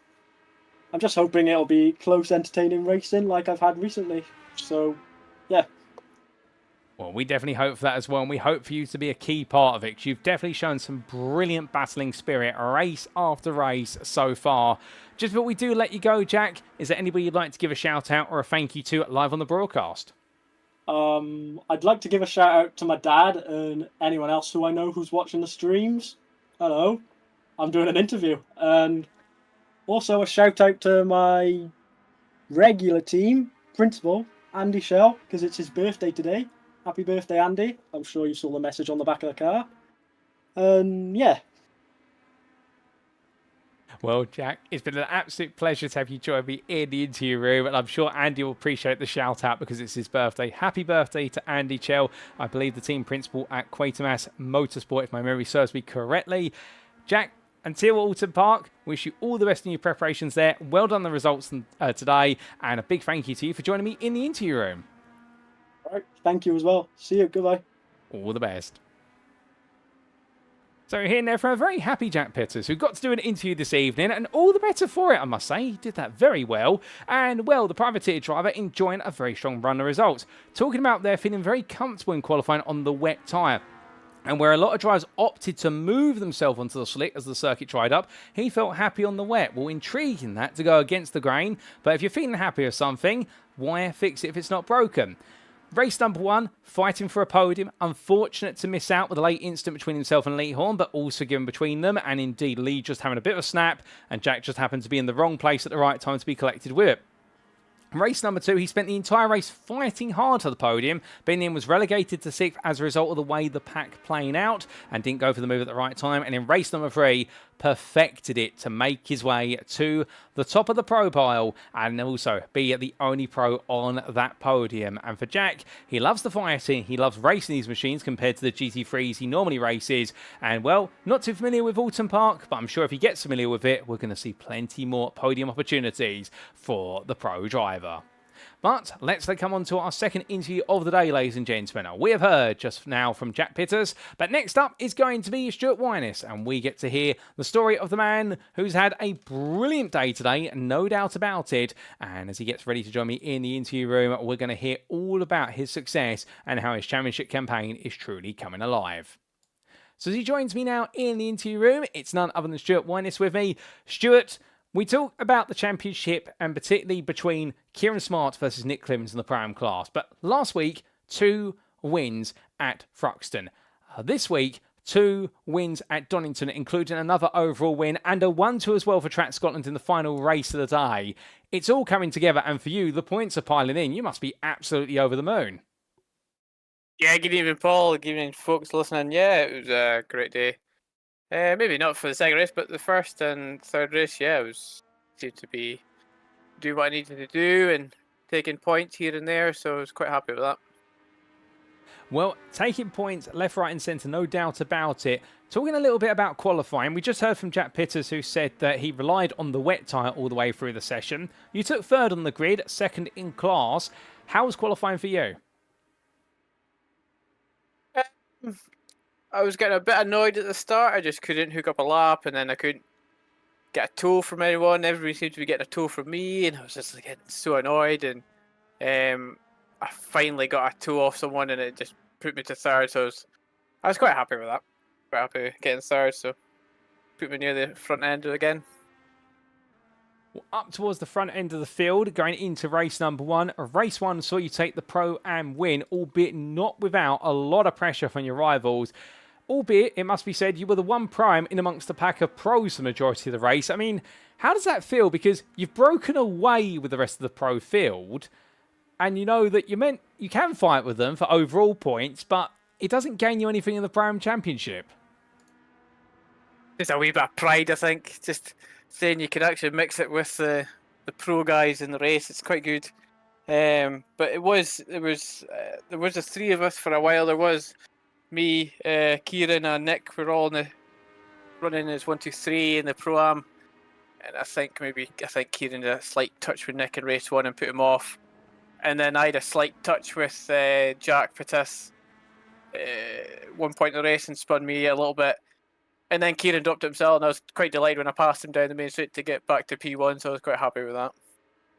Well, indeed, an absolutely great job there. And in race number 2, I mean, things went a bit wrong towards the end. A 10th place finish, however, meant in a way you were set up a little bit more for the final race of the day. I mean, how was race 2 for you until it went wrong? I was just trying to stay out of trouble on the first lap. Obviously, the track was greasy, slidey, everybody's cold tyres, and then I think Duncan, he kind of misjudged it, locked his front, he said, and slid into the side of it, and it caused me to spin at the last chicane and dropped me right down into the pack. But I just thought, right, I'll get going and try and pick up places, and that's what we did. Just to come back through, and it was good. Indeed, a gradual climb through the field there, and a solid 5th place in class, picking up some key points. But race number 3, a very different race compared to the first two. We had a dry circuit.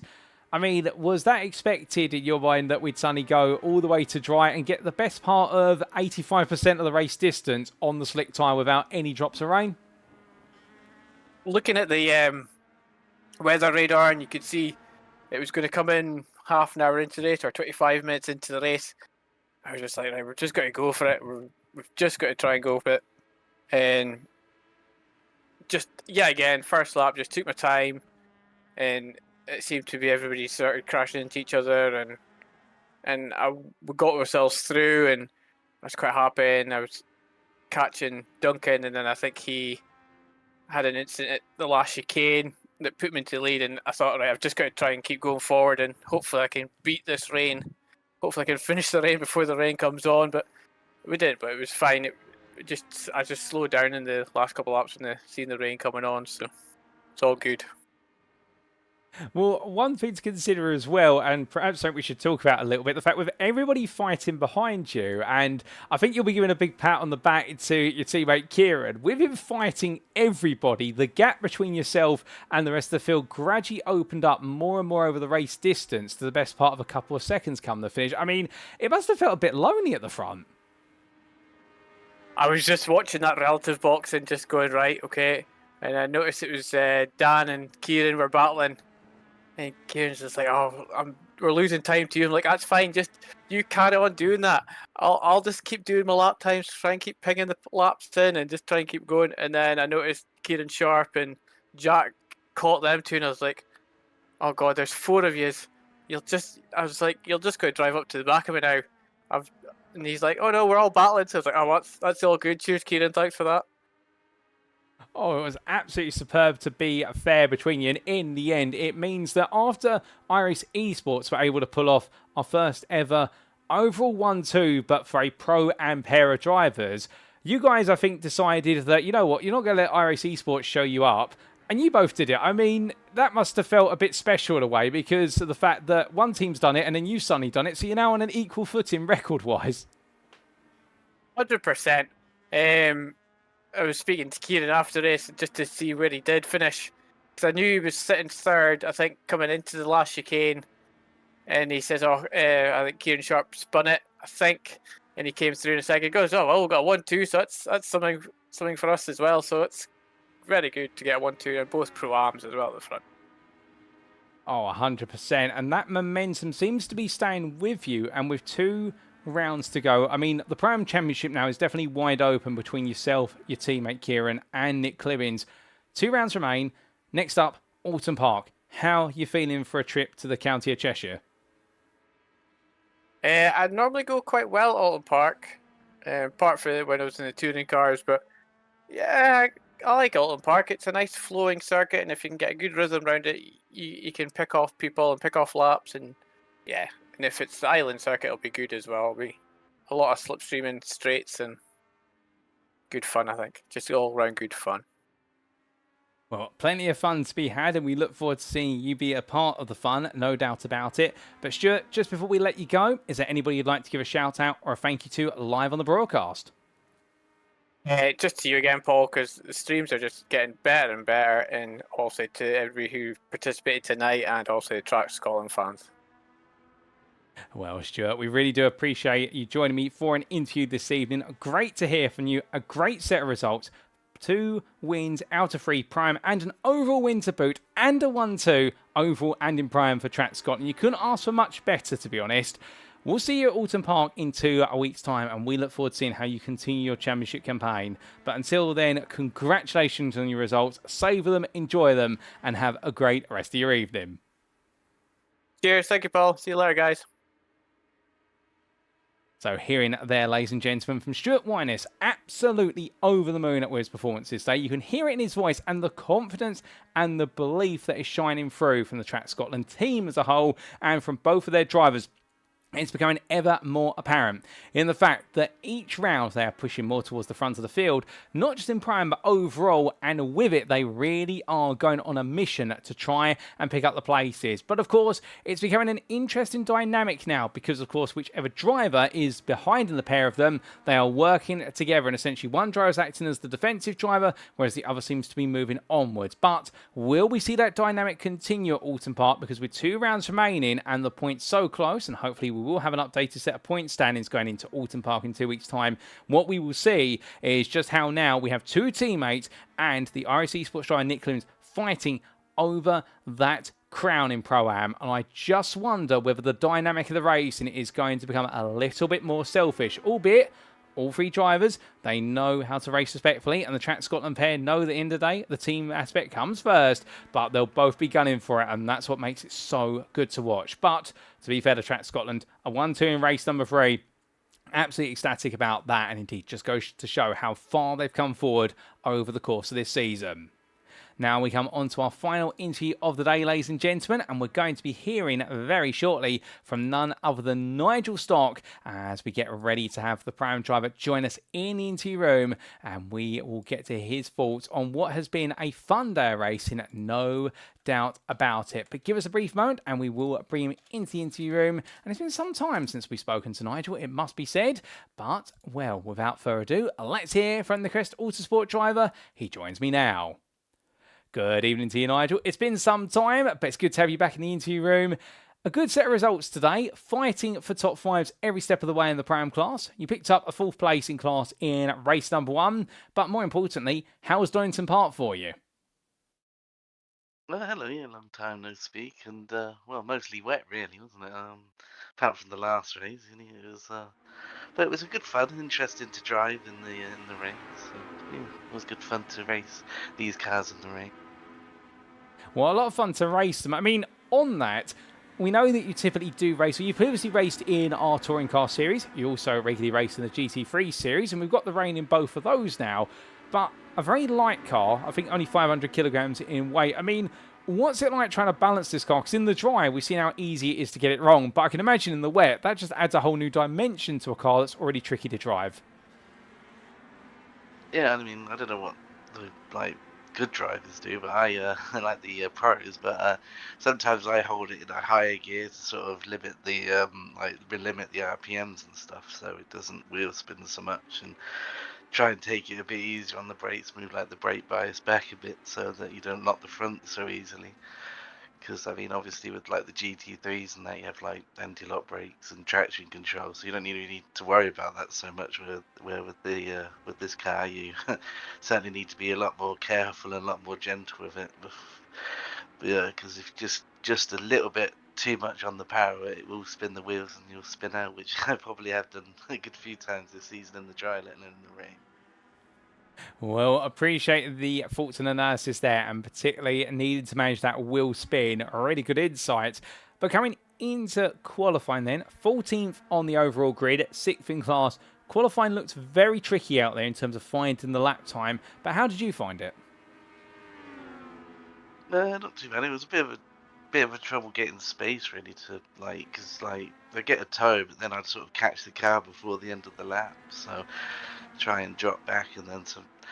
But there was sort of just a dry line really, and you had to just try and stay on that dry line and on the dries, and just that's where you get the pace. But if you weren't on the dry line, you would be off the track. So you had to be sort of just careful and take your time, and for me anyway, and I just kept trying to just pound as many laps in as I could just to see if, because I guess that's probably going to be what the weather was for the race. So I thought just keep doing the laps and see it, so I knew what to expect for the race, because I thought that I'd probably struggle in qualifying. I did quite well, and I was better than I expected to. I just sort of aimed for top 15 all night really, which I've achieved. So. Well, indeed, some great results out there. And speaking of the individual races, race number 1, your best result in class, a 4th place in Pro-Am, 12th overall. And we did see over the distance of that race, plenty of battling between yourself and fellow Pro-Am drivers such as Nick Clibbens, also Alan McCain getting in the scrap there. I mean, it was wet conditions, but drying gradually. But something tells me that as the circuit was getting drier, it just felt as though the pace was coming forward. Yeah, obviously being on wets, because I think some people are on dries, so it's certainly trying to judge what's the best tire to be on is sometimes a bit difficult. But it felt like there was more and more grip coming, but it seems to be hard to judge because sometimes, like in practice and stuff, you feel like, oh, dries might be about ready. You go on, and then there'd just be like the track would be really greasy, and you'd be going off everywhere. So you sort of had to stick on until you saw the dry line appearing. It seemed to be that's when the slicks came in. But yeah, there's always good battling in the first race. I was just trying to aim in the top 15 because the last few races I think I finished 16th. So then I've not been able to get the reverse grid. So I wanted to try and finish in the top 15 and try and start nearer the front, but then I got too much wheel spin in the beginning of the second race, which is annoying. Oh, indeed. And coming on to that second race, I mean, plenty of wheel spin there was your undoing, but still, finishing 16th, it meant you'd start quite far up the order for our final race of the day, so always a bit of a silver lining out there? Yeah, I guess so. Yeah, I mean, it's just I think I got wheel spin and then got knocked round. Where I thought if I just had a better start, I might have not got knocked round and might have had a bit more of a race of it. But yeah, you can't help what happens. You just got to learn from it. Do more practice at wet weather starts, I guess. Well, a bit more practice for next time could always help, but still, focus on the positives. Race number 3, there was a big incident early on, which we saw you got caught up in, sent you a bit further down the order, but recovered well to 13th overall, 7th in class. I mean, you never quite gave up, and I can imagine it must have made you feel quite proud as you started to pick off the places towards the end. Yeah, well, I think I've always tried not to give up. I try and keep going if I can. I mean, I thought I was clear of that incident, and then the next thing you know, whack, and then exit stage right, and on the grass. And then I think I was behind a few guys that were quite quick, and I was making way. And then I just coming out the chicane, I put the car a bit too much upon the red curb and spun out, which was annoying. But apart from that, it felt like it was quite a good race and good battling, and yeah, I always enjoy good battling, if nothing else, because it's always good fun. Well, glad you enjoyed the battles out there and the drive up through the field. And Nigel, just before we do start thinking about letting you go, Donington Park in 2 weeks' time, how are you feeling for round number 8? Yeah, it's a good track. I mean, have a good fun there whenever I race there. Be nice if it's dry, because I prefer the dry because it's not less challenging in this. So, but yeah, it's a good track. It's a good flowing track. It'll be certainly interesting. With how narrow it is, there's not going to be much 3 wide as there was maybe here. But it'll certainly be challenging to get past because it's not an easy track to get past, and then with how narrow it is. But then these cars are quite small as well, so it's always good fun. So I look forward to it. Well, we look forward to seeing you take on the challenge of Alton Park in our next round. But just before we do let you go, is there anybody you'd like to give a shout out or a thank you to live on the broadcast tonight? Well, yourself and everyone at NXTGEN that helped set these great races up that I've been doing for years now. Surprised you ain't fed up of me yet. Alex and everyone at Crest, everyone watching, everyone that cheers us on. Yeah. Well, Nigel, it's been an absolute pleasure to have you join me in the interview room. Congratulations today on your performances, particularly that 4th place in race number 1 and the recovery drives in both races 2 and 3. We look forward to having you at Alton Park, but until then, my friend, have a great rest of your evening. And you.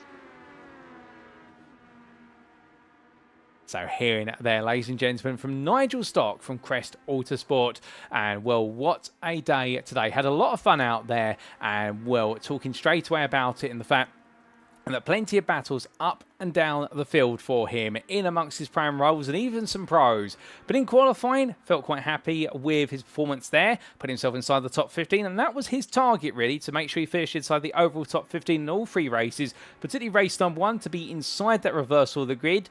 Unfortunate how to have the excess wheel spin that subsequently led to him being tapped off the road in race number 2, but still that happens and he will learn from it, as he mentioned there, just needs some more practice with regards to managing the wheel spin in the wet conditions.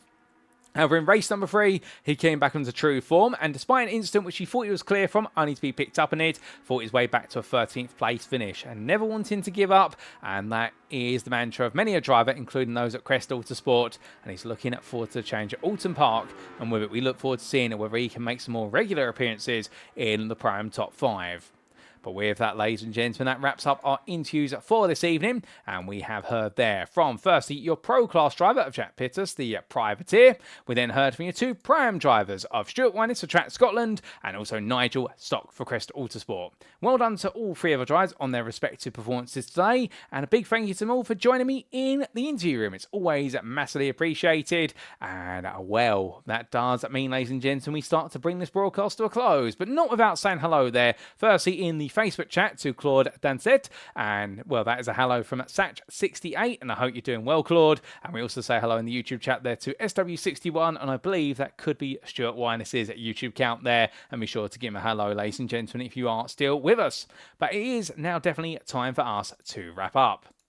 Thank you very much for watching, and if you have enjoyed today's show, and perhaps you're sat there right now wanting to know more about the NXTGEN Racing community in terms of our series that are ongoing and upcoming and what we're all about behind the scenes, well, the number 1 place to go to, of course, is our official website, and that is at nextgenracing.co.uk. And as our website appears on screen now, it's the home of clean and fair sim racing for all, and we'd definitely love to have you join us, whether you're an esports professional all the way through to a first-time rookie. There's a place for you within the NXTGEN Racing community. And for all the latest information on the community, our series and our schedule, head to our website, and you can even join our official Discord using the invite link there in order to get on the grid with us in our series.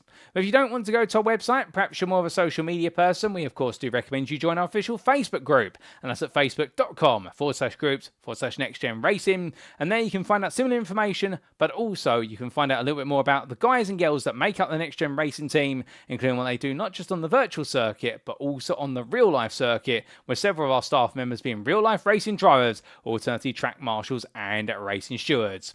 We'd also like to take a moment to say a big thank you to our sponsors, without whom we could not do this. That includes Power Maxed, Next Level Racing, Mark Sykes Designs, Joyce Design, Douglas Motorsport, Sam Cases UK, Falconer PC Builds and Support, Benji Sim Photos, and of course our title sponsor for this season, Doble Motorcycles. And if you are looking for your Power of Dreams powered machine on 2 wheels, alternative and ATV, look no further than the premier #1 Honda motorcycle dealership in the United Kingdom, Doble Motorcycles. Run by the Doble family with huge pedigree in a family history of motorsport. If you go with Doble Motorcycles, you'll be in pole position to get the ultimate deal for your next Honda 2-wheeled bike, alternative ATV. And to find out all about Doble Motorcycles, do head to doble.co.uk. That web address again, doble.co.uk. But now, ladies and gentlemen, attention turns to next time, and in our penultimate round of the championship, the mid-season summer triple header has been completed. The NXTCC comes back next Tuesday, which means we've got 2 weeks before we return to the racing, and on Tuesday, the 5th of August 2025, it'll be Alton Park's Island Circuit that welcomes our drivers. Narrow, thin racing circuit, and with it plenty of corners, many of them unsighted. It is going to be a tantalising test of technical ability for our Legends drivers, but who will come out strong in the county of Cheshire? Well, we'll find out then, but until then, we've been Next Gen Racing. I've been your host and commentator, Paul TX11 Walsh, also known as Britain a Spit, depending on what media you follow me on. And until next time, remember to stay safe, stay well, stay smiling, and most importantly, as always, ladies and gentlemen, remember to stay on track. Good night. Thank you for tuning in. Until next time, that's all from us here at Next Gen Racing, the home of clean and fair sim racing for all.